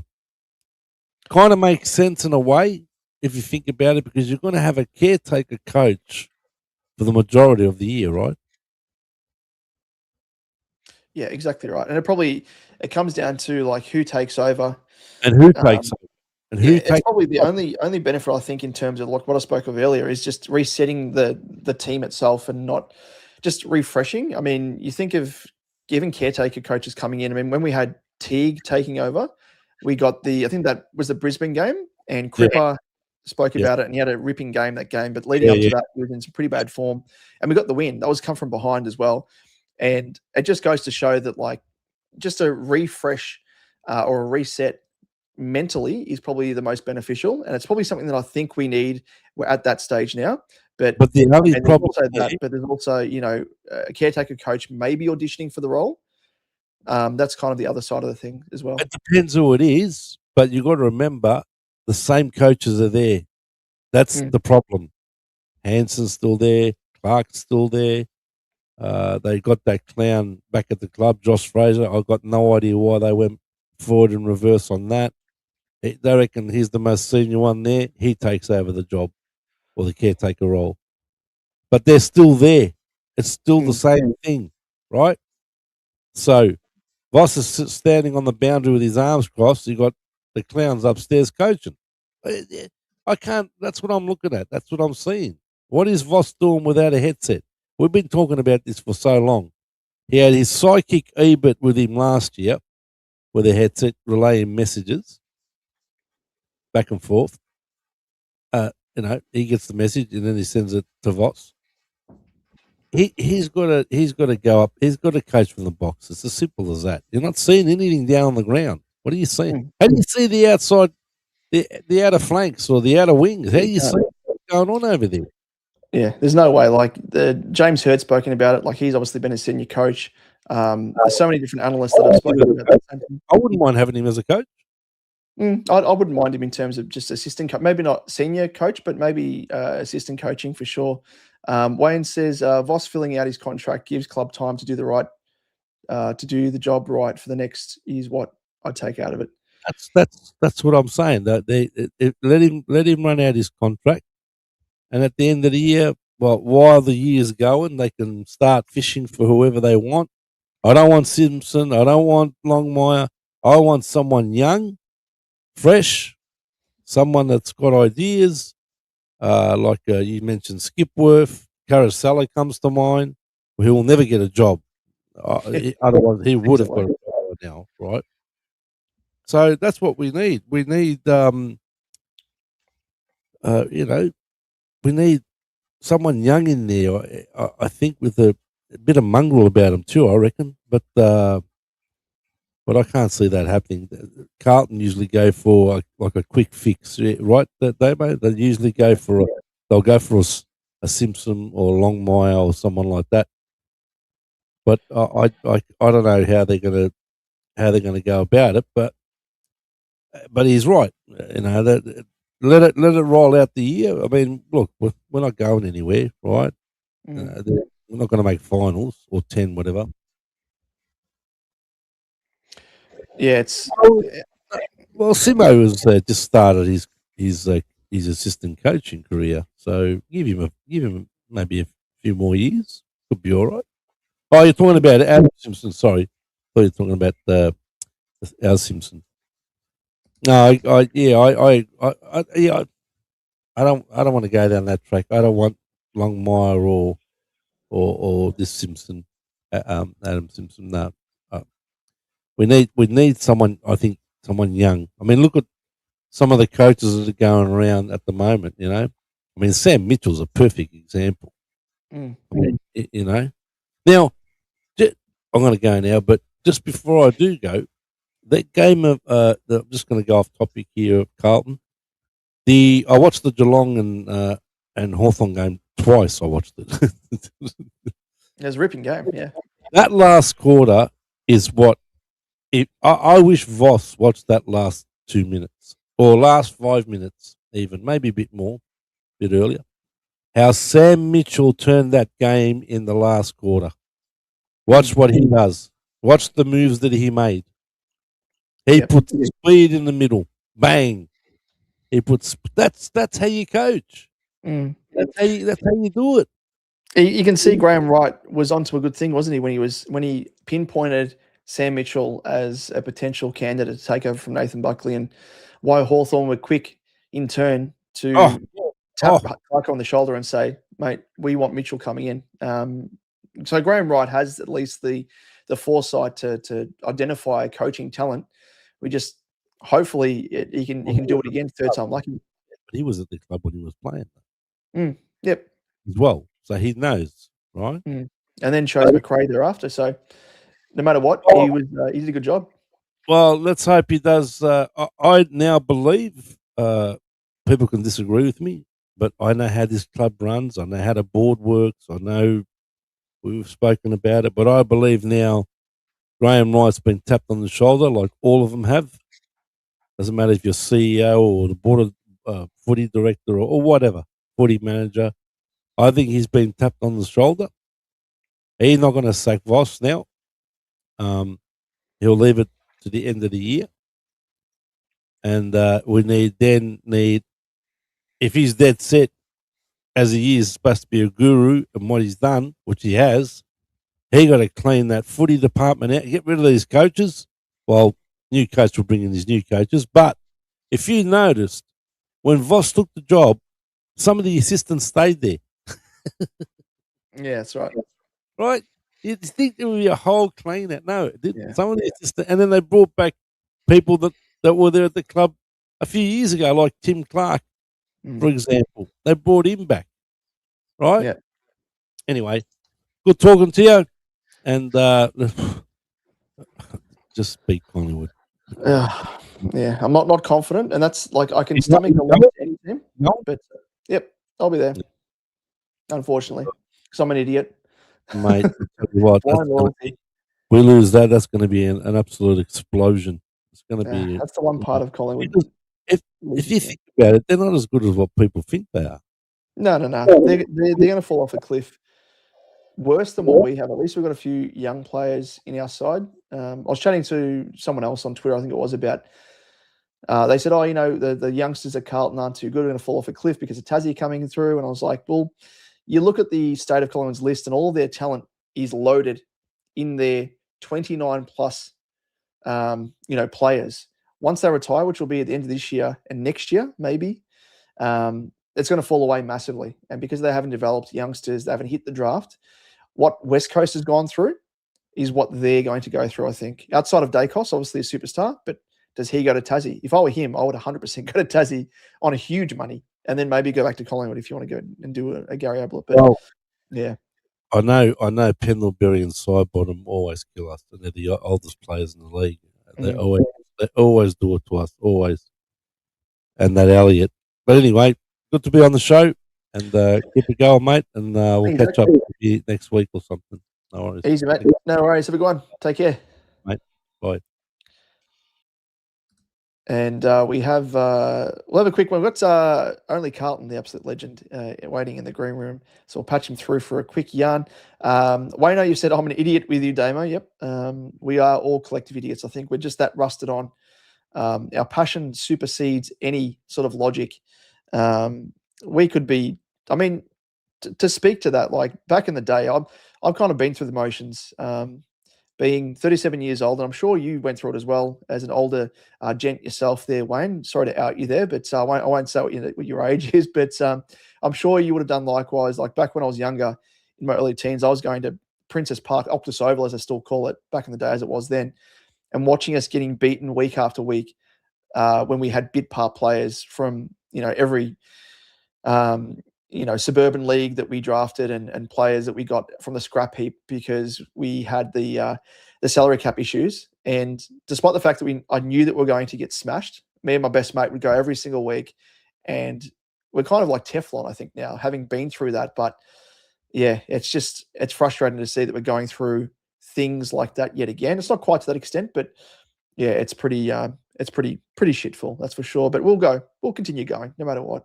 Just it'd be nice to get a win over the arch rival and shut up the Collingwood supporters for once. With that, we might gauge the early thoughts on that from the man himself. How are you? Only Carlton, how are you, man? I'm doing well. I'm not even that hard over the game. I thought we played all right. Like all things considered, like I took that almost as a win. That's pretty sad of where we are right now. But I was expecting like a 60-point loss, 70-point loss, 80-point loss, like bad. Like people brought up the conditions and like, oh, it was raining, it was never gonna be a high scoring game. This Adelaide side beat Port in the exact same conditions by 100 points not long ago. Yeah, it's true. Yeah. So it could have been bad. It could have been really bad. But bro, honestly, I thought, and I'll patch this by you. I'll see what you think. I thought that's the best we played all year. I think it's probably true. Yeah. Yeah. The way that the first quarter was scintillating. That was great. But we've seen that before. We've seen that in a half of football. This is the first quarter. We knew it wasn't going to last. And I think the Crows were smart. I spoke about it earlier on. You mightn't have been tuning in then, but I virtually, just to summarize, it was a case of almost Adelaide saying, all right, we'll try and match you with just all out attack, no defensive game at all. And then when they flicked the switch, turned to a more of a balanced game and forced us with pressure, turnovers, all that sort of stuff. They knew that we wouldn't be able to flick the switch like they did to be a bit of a more balanced defensive attack. And we were still in attack mode, and we were found out massively. And that's why they had the run on and they kicked, 6 goals or whatever in the second quarter there. And it was looking bad. I don't know about you, but I was getting instant flashbacks to like the game against Melbourne, game against North, game against Richmond. And I was like, oh, here we go. And it's happening so early in the game. I'm like, could this be another Sydney type loss? But I think we probably were saved to an extent by the weather, because it then went from, I guess being able to exploit us with a lack of skill set to being an all-out, contested ball, conditions where skills didn't matter as much. Probably even the ledger to an extent there. And I guess because we're building our game off the contested style of footy, that kind of played into what we want to do and what Voss wants to do, I guess. And that's why we kind of maybe even things up there, but there were positives, 100%. And yeah, to that point, I think, just to summarize, it was probably, the best performance across 4 quarters, which is funny to say, isn't it? Because we still lost by 28 points or whatever, but could have been worse. Yeah. Could have been worse. Small wins. It was our best 4-quarter performance, but we still kicked more goals in the first than we did for the entire game. Exactly. We're cooked, bro. Can I just say, so like the selection thing, I was very big. I've been big on Hewitt being dropped for the last 2-3 weeks. I just don't think a team with him and Cripps works, because they're the exact same player. And with this new game, like the new game nowadays, you can't have 2 flat-footed contested balls in the same midfield lineup, and neither of them can really go forward. Neither of them can go forward. So you can't rotate them, and then you can't have one on the bench because that's a waste, right? So Hewitt being out, great call by Michael Voss. I was like, you know what, bro?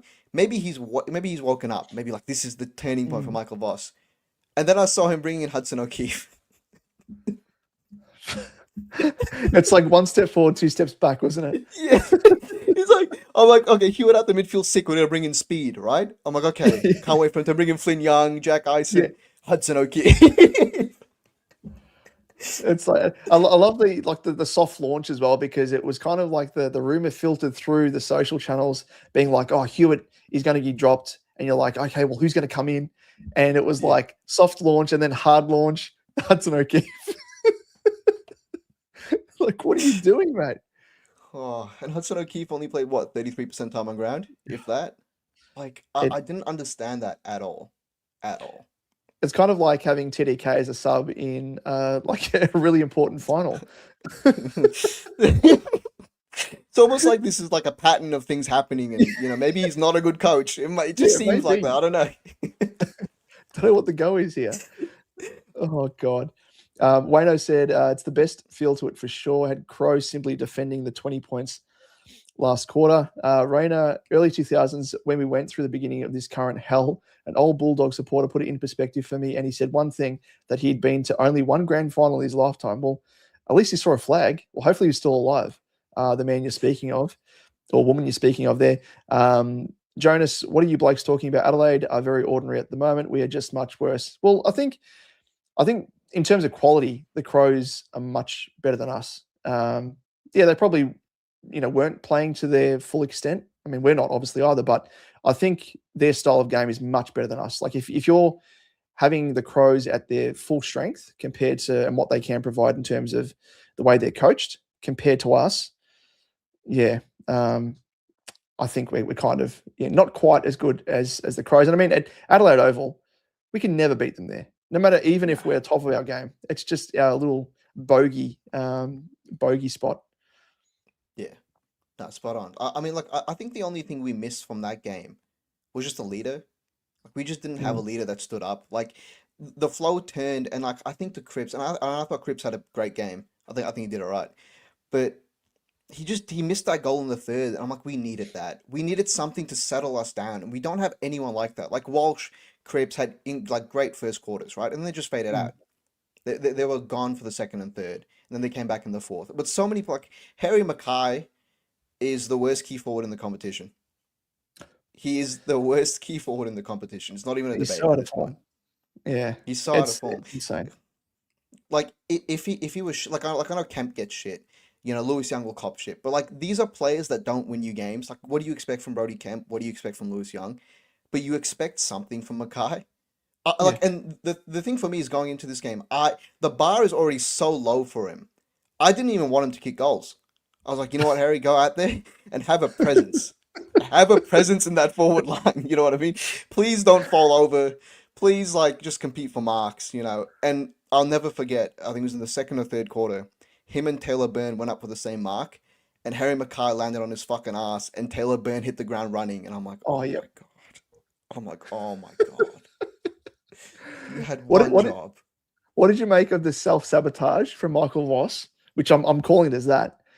So obviously Cripper, Walshy looked sublime in the first quarter. Like their combination was incredible. Starting the second quarter, Cripper on the bench, Walsh up forward. I'm like, dude, are you like deliberately trying to do a Mick Malthouse and sabotage the team? Like, are you like a plant? Are you a Russian spy? What is going on? I wish. I don't see. I wish I had something funny to say or like some sort of explanation. I don't know why he did that. I don't understand. Like it reminded me of like when Collingwood started Dacos on the bench in that one game last year. Yeah. And I'm like, why would you do that? Why is Cripps? Cripps I haven't seen Cripps on the bench in fucking 5 years, bro. Normally, like, you know what I mean? Even if he has like one arm that he's lost, he's like still on the field. He's missing a leg. Don't worry, keep him out there. Yeah. And now we're gonna start him on the bench. But I love the way our midfield look. Just on the side note, like the first two center bounces when Elijah kicked it out the middle, when Florent pushed up, kicked it out. Florent had his best game at Carlton, by the way. That midfield is what will win us games. That's the way going forward. But I just don't understand. Like Jagger was another one. I didn't understand why he didn't have midfield minutes. Even Tom on ground as well. It was a big perplexing. I know, like I understand he's still a young kid and he's still getting used to the speed of the game and aerobically keeping up with the speed of the game. But like last week, he was shunted from the CBAs, but he had like 23% CBAs or something last week. It was insane. And then in the first quarter, he had like 60% time on ground, which the only player to have less time on ground than him was Hudson O'Keefe. I'm like, what are you doing? Like, at least throw him in there for a few rotations. And he was nowhere to be seen. And it was working, I guess, because we still had Cripper and Walsh was kind of doing that one-man job as that outside runner. But when Walsh was clamped down on, I think it might have been the ex-Giants bloke. He was kind of on him at stages, trying to clamp down on him.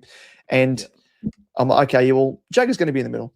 No. And then he finally got given a run, in spatterings. But I'll be interested to see. I might have a look actually to see what the CBA numbers were. But he had 10 for the game. He had 10 for the game. He had 10 for the game. So last week he had 7 against North, which pissed me off because Brody Kemp had 4. And then this week he had 10. Zach Williams had more than him, more centre bounce attendances, which confuses me. Like I understand if you don't want to give the kid 20 to 25, which is like, this is the numbers Cripps gets, Walsh gets. But and I want to preface this, but I want to be really stern on. I'm not resting the club's hopes on a 19-year-old kid. But when that 19-year-old is very much a prodigy, very much a very good player, you know what I mean? You want to develop him through the middle, and you have to it's not like we're killing him out there. It's not like we send him into the midfield and he's the only good player. Like, he's still protected by Cripps, still protected by Walsh. There's still Chera in that midfield. It's not just him out there. Right? Like, I'm not asking you to play 100% midfield minutes, but have an impact in there, because obviously he can. Look at the game against Richmond. Look at the game against Melbourne when he spent midfield minutes. Like, he had great games. Like, exactly right. And that's the so this is the centre bounce attendances you can see there. And you're right. He had 30% CBA, so only 10 for the match in total. Walshy, he had 26, so the equal most alongside Cripper. Cherry with 22. And Williams with 15. So he had 5 more CBAs, yeah. Crazy. And Hudson O'Keefe had 8 in the ruck there. So that was good to see. Really a useful inclusion for the team, especially considering the conditions. Maybe he thought he was really good below his knees in wet conditions. A really good crummer. Come rucking in and I'll never understand that. Like I thought maybe, okay, you know what? When he first came in, I was like, okay, maybe he'll be relief for Pitta, and Pitta can go forward because Mackay's the worst forward in the comp. But then Pitta didn't even do that. So I don't even know what we did for him. Like, it would have been better having Jesse Mollop out there with one ACL. Yeah, 100%. Yeah, one leg. Like, yeah, what'd you make of Chera's game, just quickly? I wasn't a fan. I wasn't impressed. I tweeted during the game saying that I probably thought, like, in terms of making a statement, like dropping Hewitt because he doesn't offer much in terms of speed. I thought maybe it was the wrong call. Maybe Chera should have been that man to be given a bit of a tap on the shoulder. But I don't know. There were times there where he just, I don't know if you've seen the vision as well, but last week when he was kind of lost and throwing out his hands and stuff like that at stoppages. But yeah, this game, it was kind of like, I don't know, like it was moments there where he threw his head back in a tackle and it was obvious that he was caught holding the ball, and he got up with a big smile on his face and he's like, oh, no, come on. Like, he got me high. I'm like, mate, like it's not time for that. Like, we're in a shit spot as a team. Like, don't be starting that shit. Like, just knuckle down and do your job. But it was a really off game. I like Chera. I think he can offer a little bit, but maybe he's a bit more overrated than what he actually is. I don't know. But 5-year deal as well. It's the other thing as well. But contracts aren't really worth much nowadays. It's kind of leverage for clubs. But I'm like, yeah, leverage for the club if other teams are inquiring about said player. Like, if we want to offer Chera to other teams at a 5-year deal, they're going to laugh at us and say, no, you can keep him. You can keep him. But it's just frustrating because he's had so many issues with his durability. And, I mean, that probably feeds into form and everything else as well, naturally. But, I don't know. Tonight, I just thought that it wasn't quite there. Could have been better. Did you read any different aspects of his game that you liked, or? I do think he offers more than Hewitt, just in the he's a little bit quicker. He's a little more versatile. He can go forward, kick goals, can play off half back, which Voss loves doing. I don't like, but Yeah. it was the exact same thing as you. He's just an off game. Like I think Hewitt. So I think Chera is exactly like Harry Mackay in the fact that if it in a great system, in a good team, in a good system, he'll thrive. Yeah, great When point. he when he real like when the spotlight's on him and he has to perform, he's not real. He's not a hard work. He's not a game changer, is what I'm trying to say. Yeah. Like he's not going to win you games, which is very harsh on the kid. I think he's 23, 24. So I'm not saying he'll never be that. I'm just Yeah. saying right now he's not that. The 5-year deal confused me. Chera doesn't hurt the oppo enough. That's spot on. Like Mm. he used to be like that. When he Yeah. first came into the club, he was one of our best midfielders. Oh, I was loving it. I was like, we've got him as like, he's a bargain, this bloke. Like he's on the Yeah. cusp of breaking out. And then of course he had that really good season. And then hamstring after hamstring, you're like, oh shit. And that kind of set him back, I think, and probably, as I said, plays into the issues that he's had with his form and, Voss throwing him back randomly a couple of games there. Made no sense. I don't know. He's just trying to like add some strings to his bow, but like growth, I guess. But yeah, it's a strange one with Chera. But yeah, you're totally right. I think he's kind of like the sort of player that's almost like the cherry on top, like of a really good Yes. midfield. If you've got all the players set that play the perfect roles to a T, Chera is that cream that you add at the very end. And yeah, it's not someone to rely upon.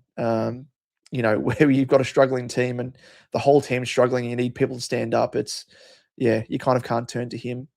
But yeah, it's a bit of a frustrating one, but yeah, that's, you can't just point the finger at him. There's so many players that are out of form at the moment that you can kind of heap him into the one category, can't you? Yeah, no, it's but like people like, oh, sack Voss. We can sack Voss, and I agree he should go, but there's so many other problems at this club. We're not going to sack Voss and magically become a good club. Like, but he does have to go. And this players like like Lord, bro.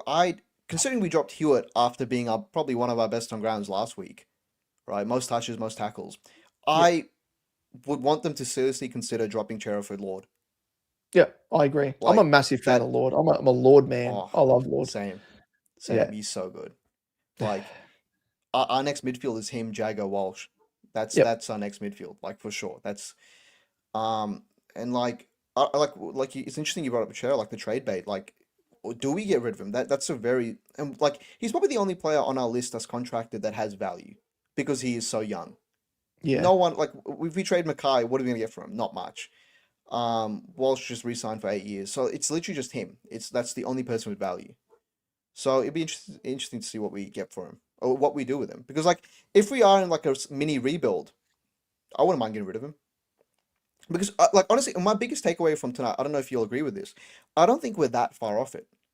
I don't think we're in for a 10-year rebuild like people are saying. Like I think if we do it right, which I have faith in Chris Davies and Graham Wright to do it properly, max 2-3 years before we contend again. Like all we really need is a halfback. All we need is another fast mid. All we need is someone like a Jed Walter or something like that to help out Mackay in the forward line. Because bro, I'll say this now, and I said this before, like Mackay's not built to be number one. That's his only issue. He's not a bad player. He's just not built to have the spotlight on him. So if we can get someone in there that kind of relieves the pressure off him, he'll be fine. Like I think he'll be fine. But right now he's surrounded by Brody Kemp and Mitch McGovern. It's like rough out there. Yeah, it's bit part. Grab whatever you've got in the back of the cupboard there and throw it out on field. It's virtually that sort of feel to it. Yeah, I think you're right as well, and I think and again, not having to do a pile on with Michael Voss, but I just think with a coach that knows how to get the best out of players and how to play the players in their best positions. Like I don't know if you noticed, but like Ainsworth pushing so far up the ground, he was taking marks and disposing of like the footy in the defensive 50. And I'm like, dude, I love his aerobic ability. And I think he should be playing through the midfield. I don't know if you were here when we were chatting about that earlier, but he's someone that I think injects a bit of speed. And he did it at Gold Coast when he was there. But I'm like, are we pushing him like one of our genuine small forwards that far up the ground where we're losing his attacking prowess?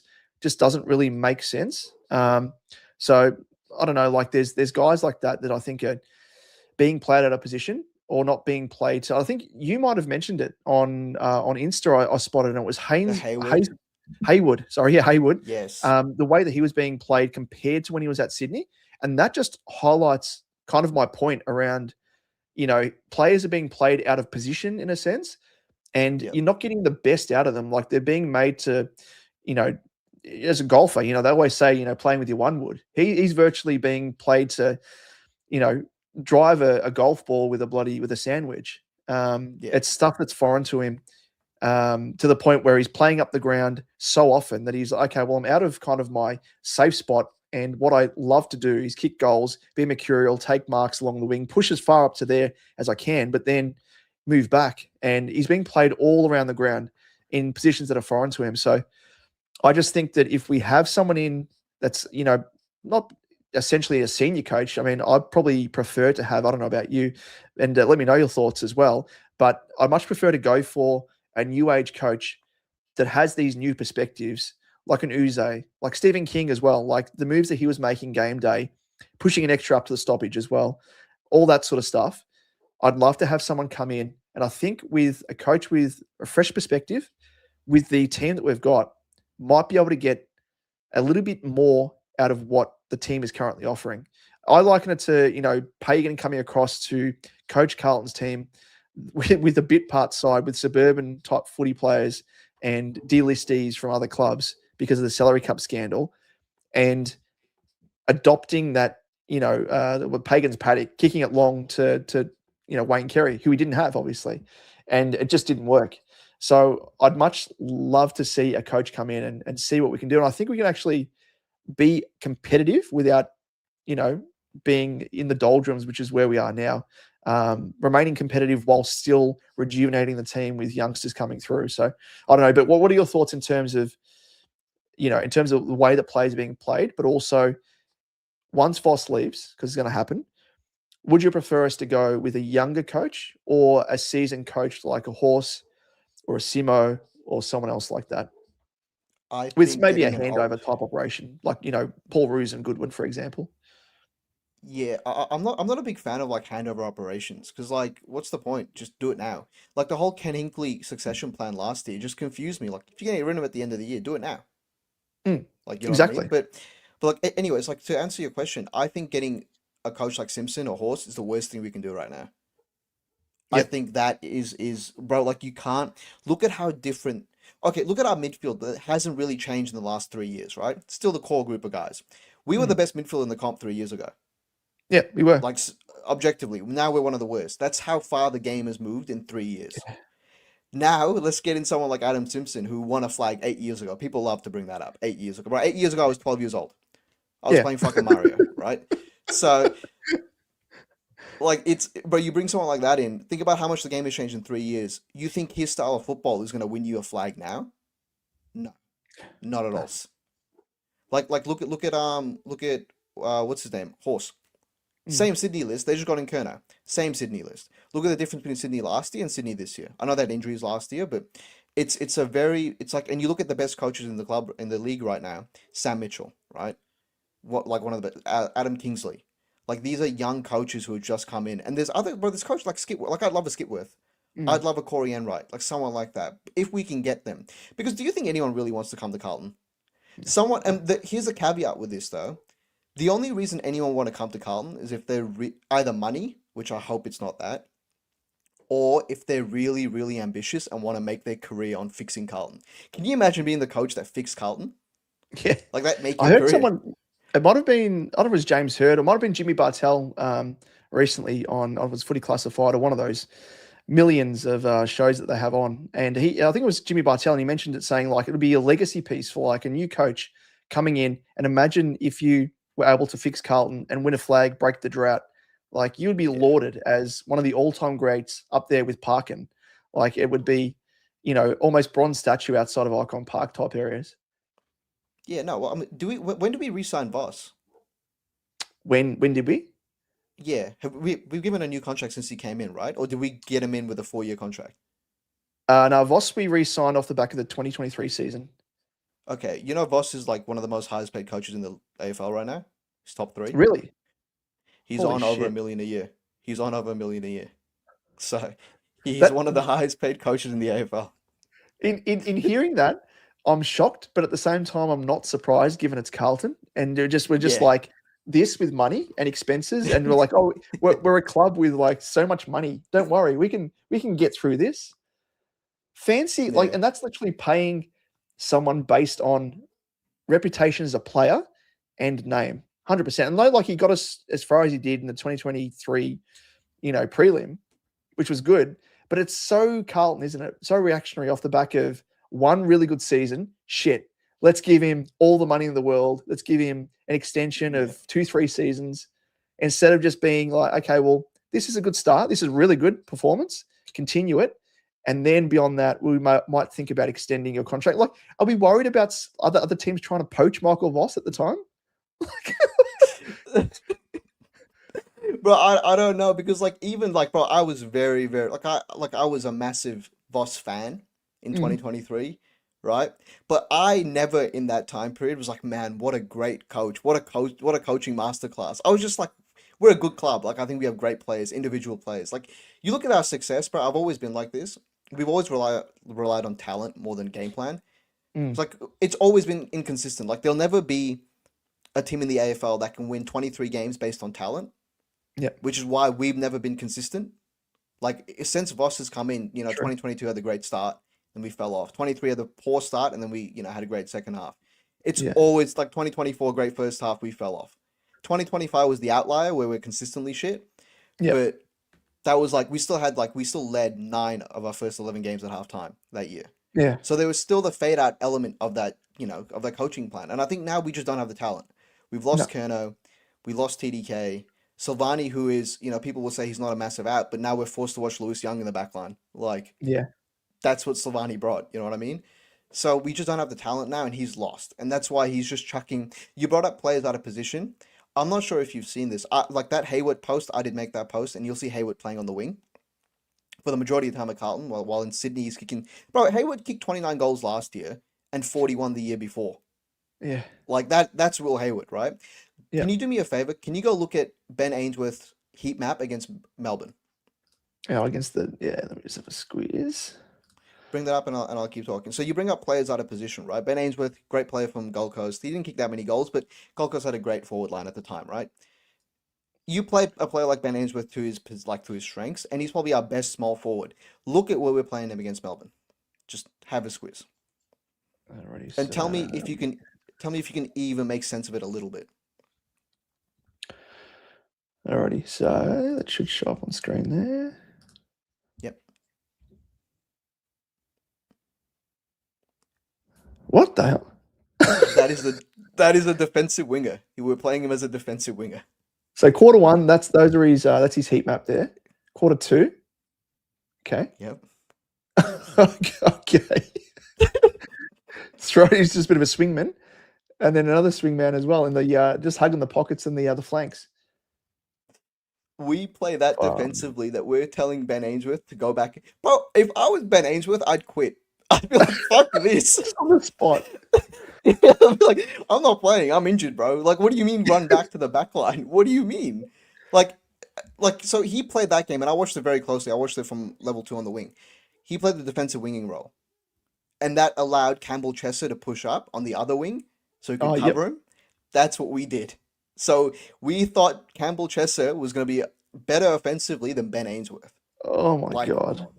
What the fuck? Like, you can't explain that. You can't defend that. And people that'll sit here and be like, nah, Michael Voss, the players don't play for him. I wouldn't play for him too, bro. Yeah. That's summed up nicely there by Rainer. He's saying that the heat map is a mess. It's literally like he's just like, grabs some like a dartboard and just thrown all these darts at it. Like, that's his heat map. Wherever the darts land, that's where we want you to be on field. That's just so aimless. And that's what I mean. Like, in terms of, I don't like coaches being sacked in season. It's not a good look. It's not a good thing. But when you see that sort of stuff, it's like, it's so detrimental. And then I'll talk about like new coaches coming in and refreshing the team, rejuvenating, resetting, whatever you want to call it. Because when you see that, it's just like, just get back to basics. What are you trying to do? Like, you're not utilizing any strengths from Ainsworth, apart from perhaps his aerobic ability, but he's not a defensive winger at all. He's one wood is being an attacking small forward. maybe Yeah. pushing up through the middle as he did at Gold Coast and did to great effect at various stages. But it's just like he's just trying to like fit a square peg in a round hole with so many of these players here, and it just does not work. And you think there's going to get to a point where you're like, okay, maybe you'll just go back to basics and be like, no, Ainsworth, you play as a small forward. Hayward, you be that mercurial, high leaping, high marking player. Push you up the ground, maybe to the wing like you're doing at Sydney, but then roll back. H will have you as a stay-at-home full forward as you were and have been when you were winning Coleman medals. We had Charlie pushing up the ground. We'll have Kemp in that role maybe.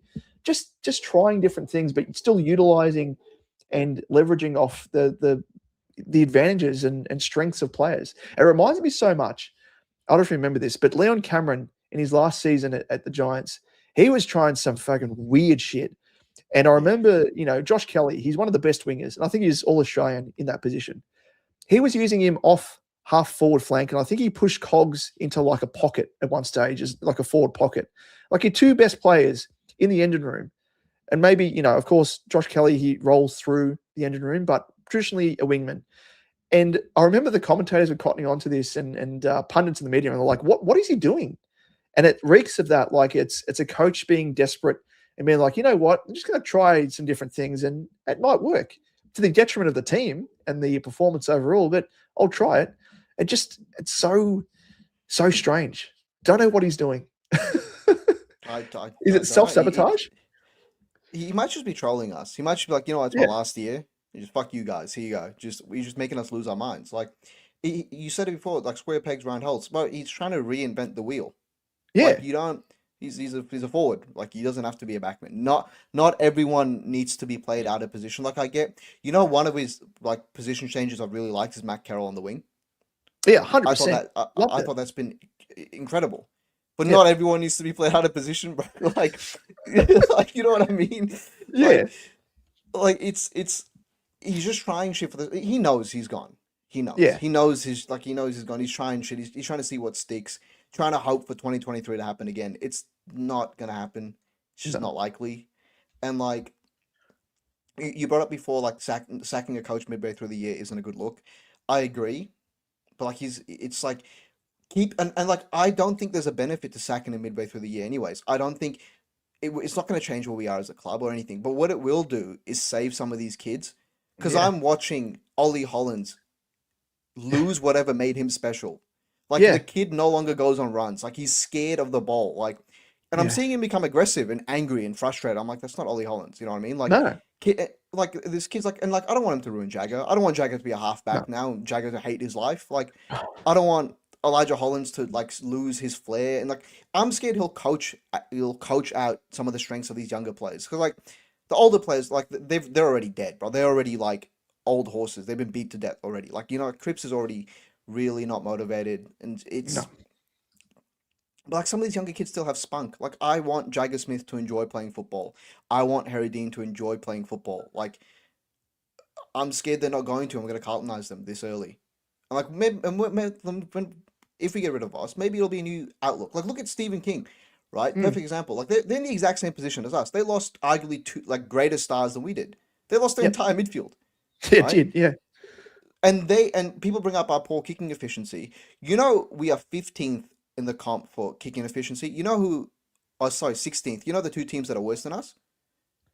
Melbourne and Geelong. Oh, really? Yep. Melbourne have worse kicking efficiency, disposal efficiency than us.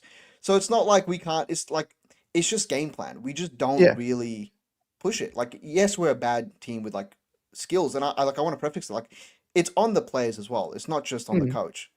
But you can't start fixing it until you get rid of the coach. Like a lot of it is form based as well. Like like the analogy I love using is like let's say Patrick Cripps, you play him off halfback, right? And he has a shit 8-week block. Whose fault is it? It's yes, Patrick Cripps is playing bad, but he's not a halfbacker, is he?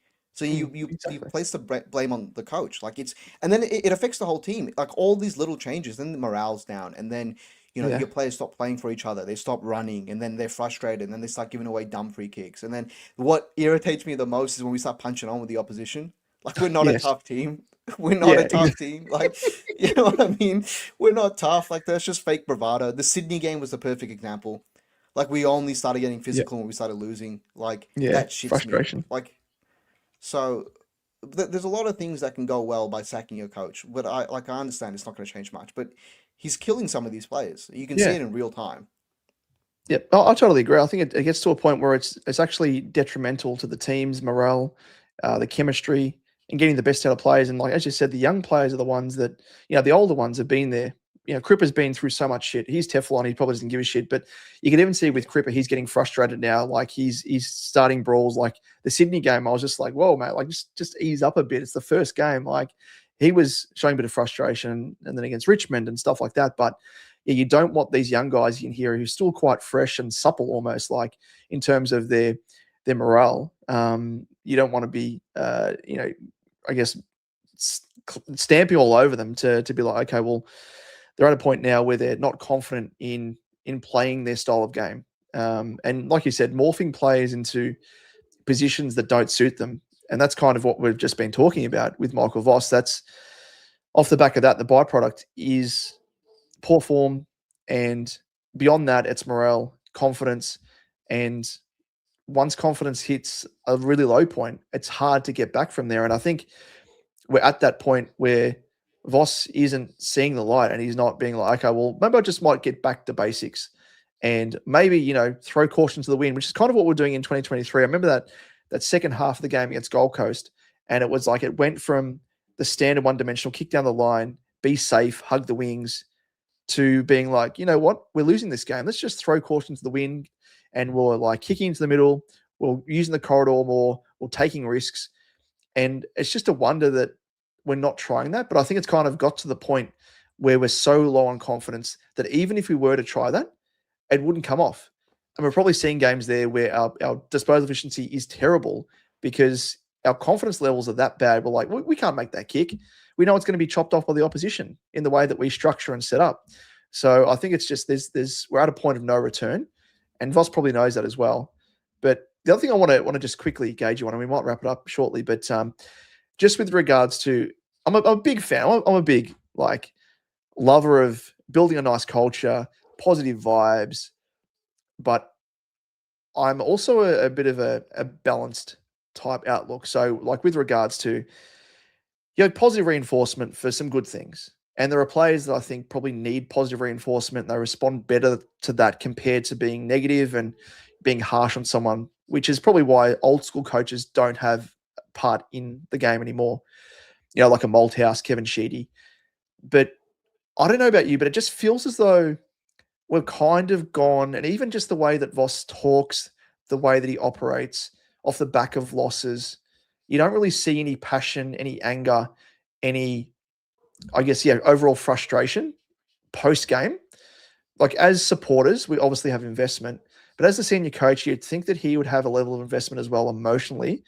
You take like Sam Mitchell, for example, he's probably more of a hybrid. He'd probably be like an old school coach. He'd be a hard ass when needed, but also, get around the young guys at Hawthorn and they respond to it quite well. But in press conferences, when they put in a poor performance, he is filthy, and you can tell. And behind closed doors, he would kind of operate the same way. But the way that Voss is in presses, and he's like, not only is deflecting, but he's been like overly positive, talking about like, oh, we've done this, we kept in games, we fought back, whatever he wants to concentrate on. But it just feels as though with that in combination with all these videos that we're putting out of good vibes between the players and stuff like that, I feel as though we're kind of, because we're not getting performances on field, being overly positive has a detrimental impact, because it's like, well, we don't need to work on anything, guys. Like, I don't know about you, but it feels as though, and that's just the message that's being filtered from the club. And having worked in the media team at Carlton and when I was at Collingwood as well, I know that's kind of what they want to push the agenda for, is like, it's all happy days, happy families.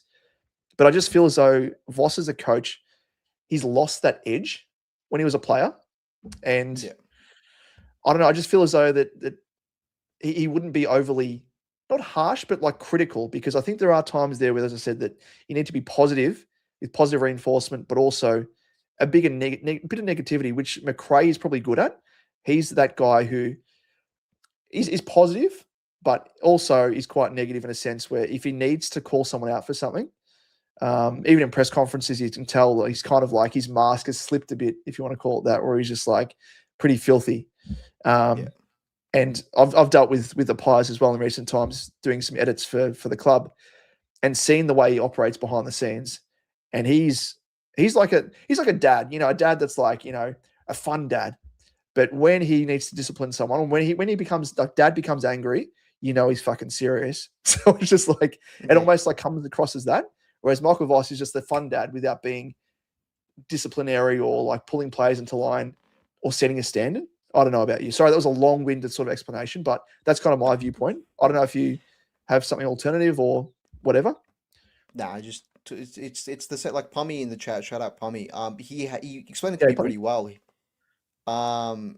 Like he's like, okay, if you cut like David T came into the club and he was nice at first, right?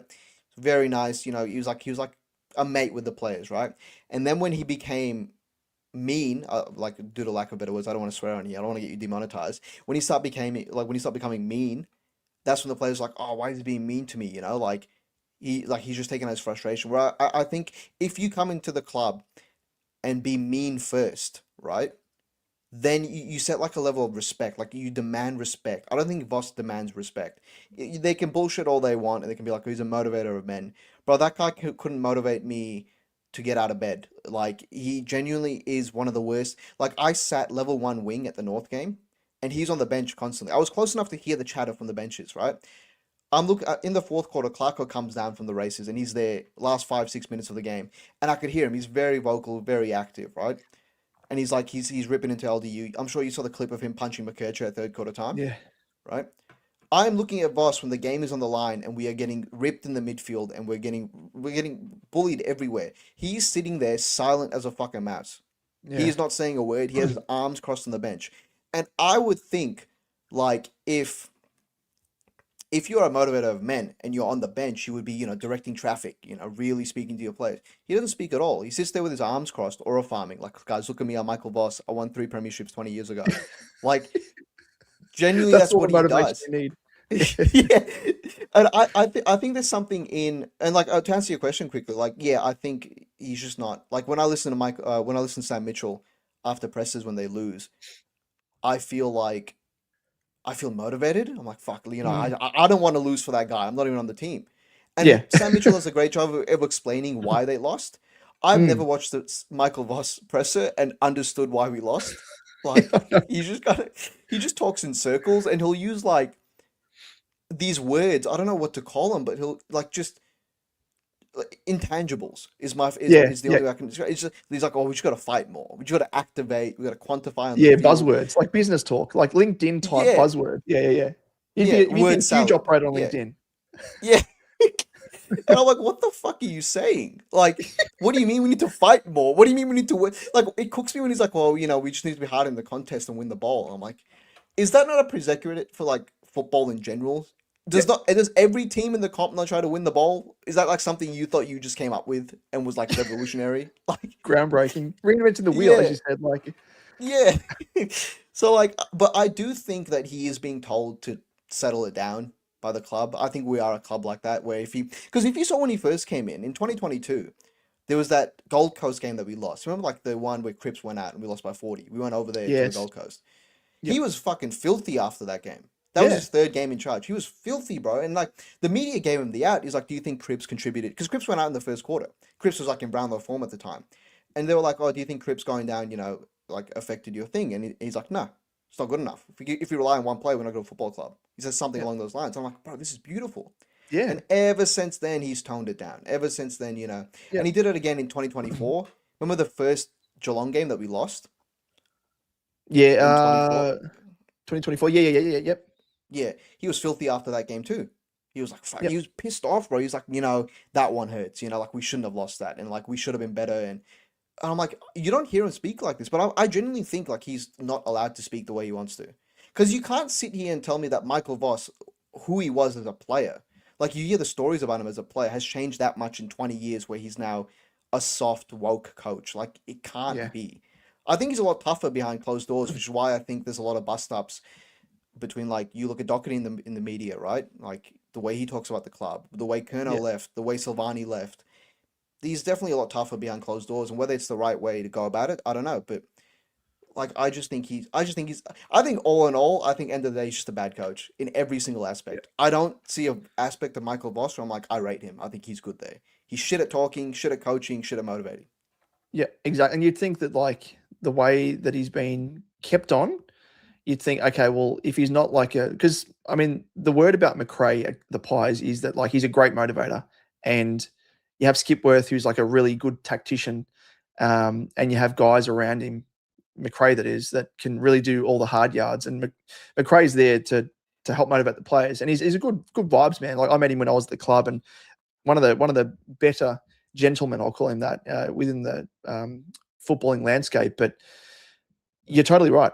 And I can say for a fact, because when I was working at the club at Carlton, more so compared to when I was working at the Pies in the media team, that the messaging at Carlton is so highly strung and goes through a number of hands before it is then given to the coach in terms of what he has to say. So I was at the club 2018 when Bolton was there, and a lot of people would take the piss out of Bolton, green shoots, all that sort of stuff.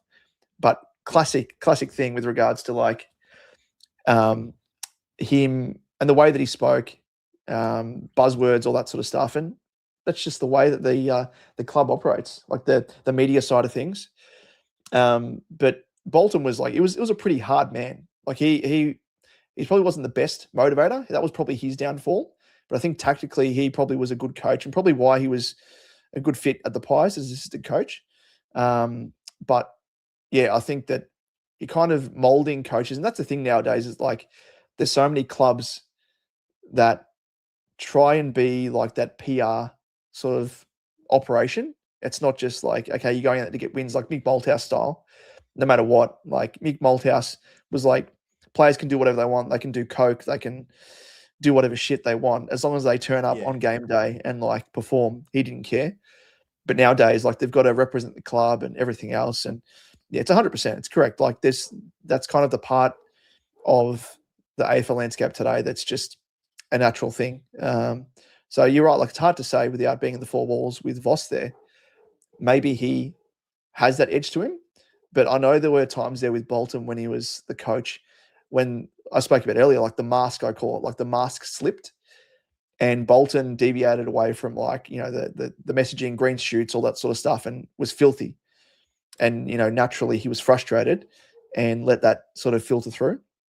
But yeah, apart from that, like a couple of fleeting moments when he was first coach Vossi, yeah, I struggle to think of a time, especially recent times, where he's been frustrated. Because you can still have the messaging that the media team want to give you and the media managers while still being frustrated. But I think it's to our detriment. Just let the coach, let them be themselves and get the best out of the team, whatever style and manner they want to adopt. But yeah, it's interesting. It's interesting. Blackie said, "G'day, Blackie. I have a relative who worked at the club in the Bolton era, and he said that it was the best the coaching department had ran for a long time." Yeah, I don't know. I can't compare it to anything else. I can only compare it to when I was at Collingwood when Buckley was coach, and I don't have any secrets to divulge there because Bucks has kind of spoken about it himself. Like in terms of he was too stubborn, which reminds me so much of Voss. He said he was so stubborn early days at the Pies, where he refused to give any delegation to any of the assistant coaches. And even though they would input their ideas, game plans, all that sort of stuff, he'd be like, no, we're doing things my way. And it almost got Bucks sacked. And he admitted, like, he got to a point where it was like a flashpoint. Okay, well, I've got to just not be so controlling and allow my assistants to have more of a pitch-in, game day, preparation. And it helped. I mean, they almost won a flag in 2018. They were a kick away from winning the flag that year. So, yeah, it's a thing that I think I was hoping that Voss, because I can see elements of Buckley's style with Voss, and I've been hoping that Voss would evolve as a coach like Bucks did, but yeah, just hasn't happened, unfortunately. No, well, it's like Doherty coming out, and he's like Voss is the most stubborn coach he's played for. Yep. Like when you hear stubborn and then you associate it with a whole year of change and we're supposed to be changing the game plan and new players, like you panic a bit. And like to expand on Blackie's point, like I'm friends with someone that's really close with Sam Mitchell, and Sam Mitchell on his and he's happy to go on record for this as well. I think he was at Hawthorn or at the Box Hill Hawks at the same time that Brendan Bolton was after we sacked him, and he said Brendan Bolton was one of the greatest teachers of football he's ever met. So like in terms of teaching the game and in terms of like game like actual strategy, he's the best coach he's ever worked under. Mm. And that's Sam Mitchell saying that, right? Because where Sam Mitchell is now. Yeah. So I think the thing with Bolton was, first of all, we didn't look. The list he had was terrible. He probably wasn't the greatest Yeah. head coach either. Some players, some coaches just aren't built to be number one. Like they're just not built to Yeah. be a head coach. And I think he was one of them. But I don't know why we got rid of him completely. Like I think we would have been beneficial to one, give him more time. I know it's because the Teague train came in and we won like what, fucking 5 of the next 6 or something. Like so I know we jumped on that, but to keep him around, man. Like I don't know why we Yeah. didn't. Like that's high praise coming from Sam Mitchell. You know what I mean? Yeah, Like that's exactly right. and like I think it's what we're lacking now. Like you look at you look at Adam Chera, like the clip of him looking lost. That's education. That's like Mm. a disconnect between coaching and players. And I think we Yeah. need someone at the club that fills that void, like of that education space. Because clearly they don't know what they're doing out there. Yeah, exactly right. It's just a basic thing. Players should know where they're supposed to be standing and setting up at stoppages and stuff like that, especially as a midfielder, and especially when that's our one wood. Apparently, like that's Voss's game plan is like winning the stoppage and winning a clearance. But like with Bolton, I got along with him fine. Like, I dealt with him many a time in terms of video work that I did, and I will admit he was a very quirky character, very quirky. So probably not like in terms of if we're comparing him to say a McRae, not the best, or not in terms of not the best, but maybe not the strongest suit in terms of the way he would communicate. Not the best communicator, perhaps is probably the best way to say it. But tactically, what you could see what he was trying to do. I think it was like a long-term, slow sort of rollout. Build defense, then from that will come attack, and he probably was trying to roll out a 5-year plan that the club didn't want him to do, and they wanted, classic Carlton, instant success. In a young team, we need success. We don't care. That brings memberships, that brings dollary dues, and it didn't work, unfortunately. But the thing with Bolton was as well that Neil Craig left in season, so he was kind of like the senior go-to guy that Bolton relied upon. And I always contend that you need, in order to be a successful club, especially with an inexperienced coach at the helm, you need someone with experience at the shoulder of that inexperienced coach to help them out. You need whether it be a Paul Roos or you need there's even Alan Richardson, like who wasn't successful at St Kilda, but was in the top job. He's been at Melbourne. Goodwin, he's now at Sydney helping out Dean Cox. And so when Neil Craig left, he wasn't replaced. So we virtually didn't have someone for him to lean upon, and he was rudderless. He didn't know what he was doing. I'm sure. Like there were times there where he was like, I don't have anyone to turn to, and it just didn't work out off the back of that. And the club since then hired Teague, another inexperienced coach, didn't have an experienced hand to help him out, and we were back to square one again. And off the back of that, we've made our own bed and been like, oh, we need an experienced coach. Who have we got? It's Michael Voss, and that was it. And that's kind of where we find ourselves now. And it's off the back of previous, I guess, things that we've done that have put us in this position. We've painted ourselves into this corner, and we can't blame anyone else.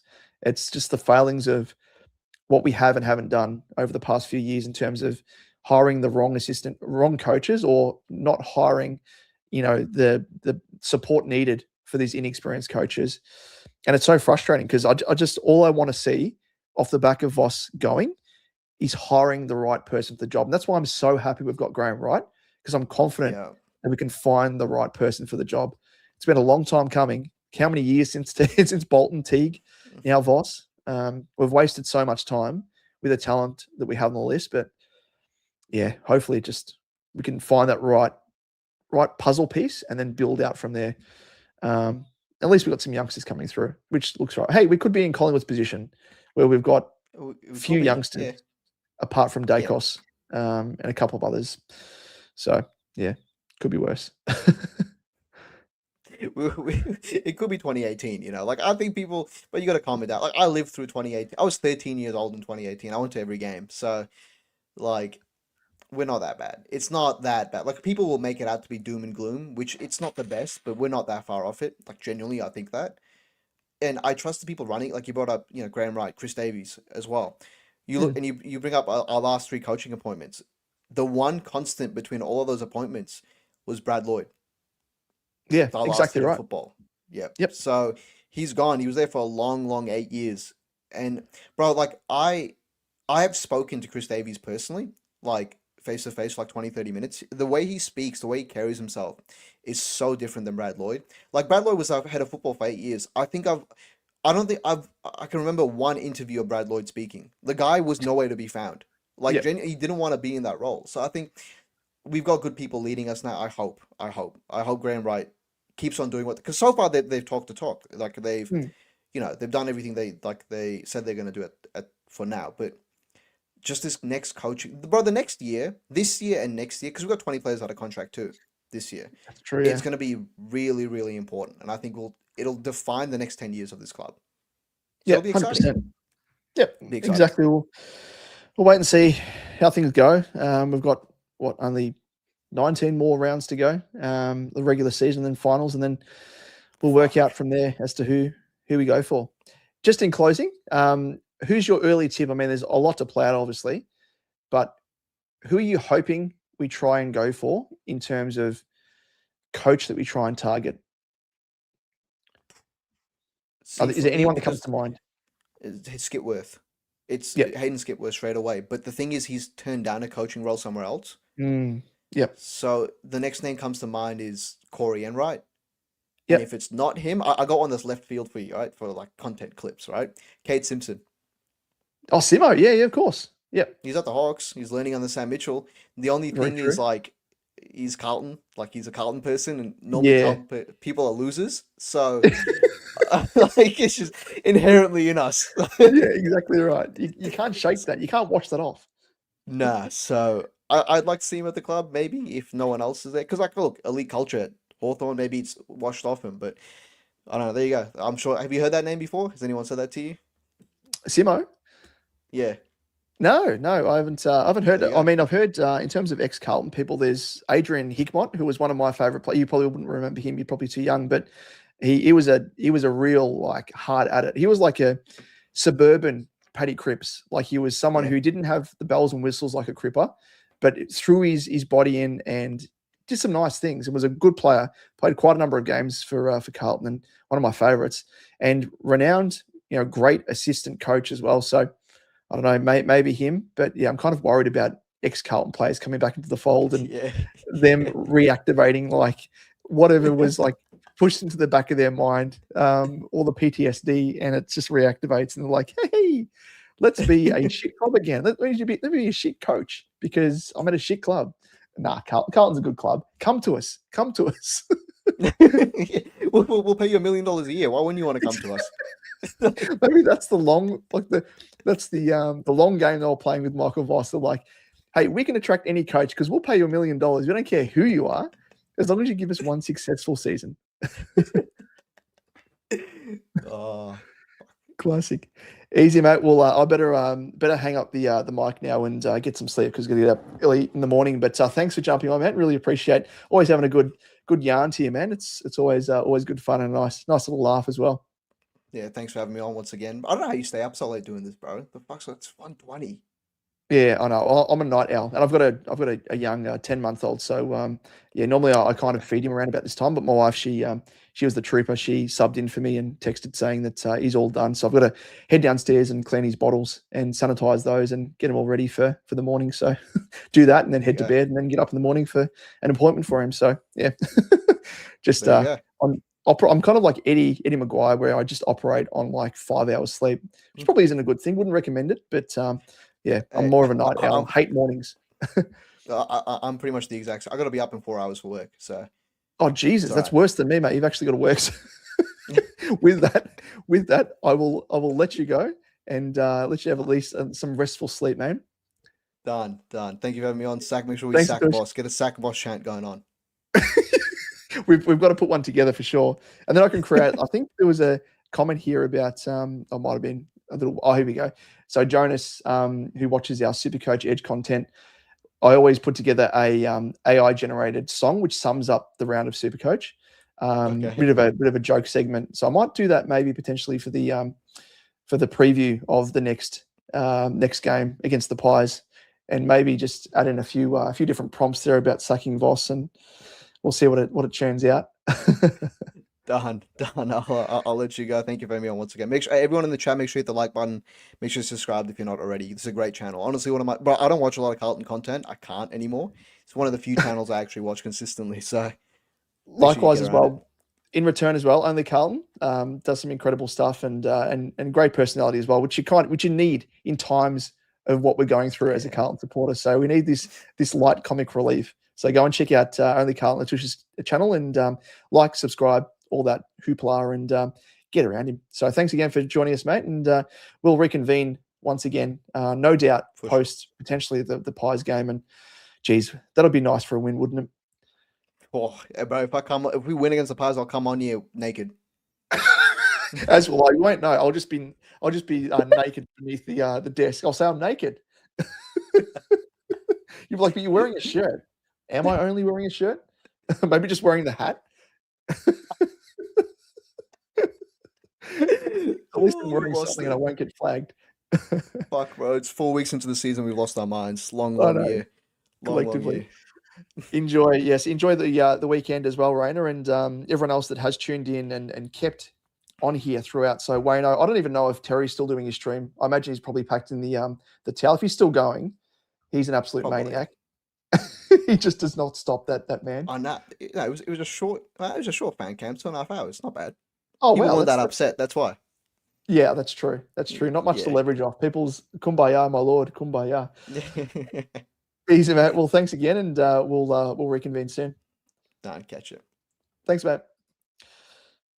Well, thank you, ladies and gents, for joining us yet again for another review. This is, I said, mind you, that I was going to pack her in at midnight, and I've done it again. Another hour and 23 minutes later. But hey, how could we not say no to the likes of Atush and Jack and anyone else that wants to jump on it again? Of course, you are more than welcome for our next stream. So likewise as well, if you want to just loiter around in the chat, you are more than welcome as well. Send through your thoughts, comments, everything else to keep the discussion going. And hopefully it is entertaining, it is jovial and the like, and puts a smile on our face because, hey, we need it as Carlton fans. But that is it, ladies and gents. Thank you as always for tuning in. Really do appreciate your company. We still have 11 people tuning in now. It's 1:20. I can't even tell what the time is. It's 1:24 a.m. So really do appreciate all of you tuning in across the stream. And with it, ladies and gents, thank you as always. And we will be back, of course, with a preview for the Collingwood game. And outside of that, I'm getting some sleep. And you should too as well. And Jonas, shut it down. You can't take any more. Let us do that. Let us do just that. Thank you for tuning in. And we will be back for the next one. Until then, go Baggers. Cheers. Have you ever heard the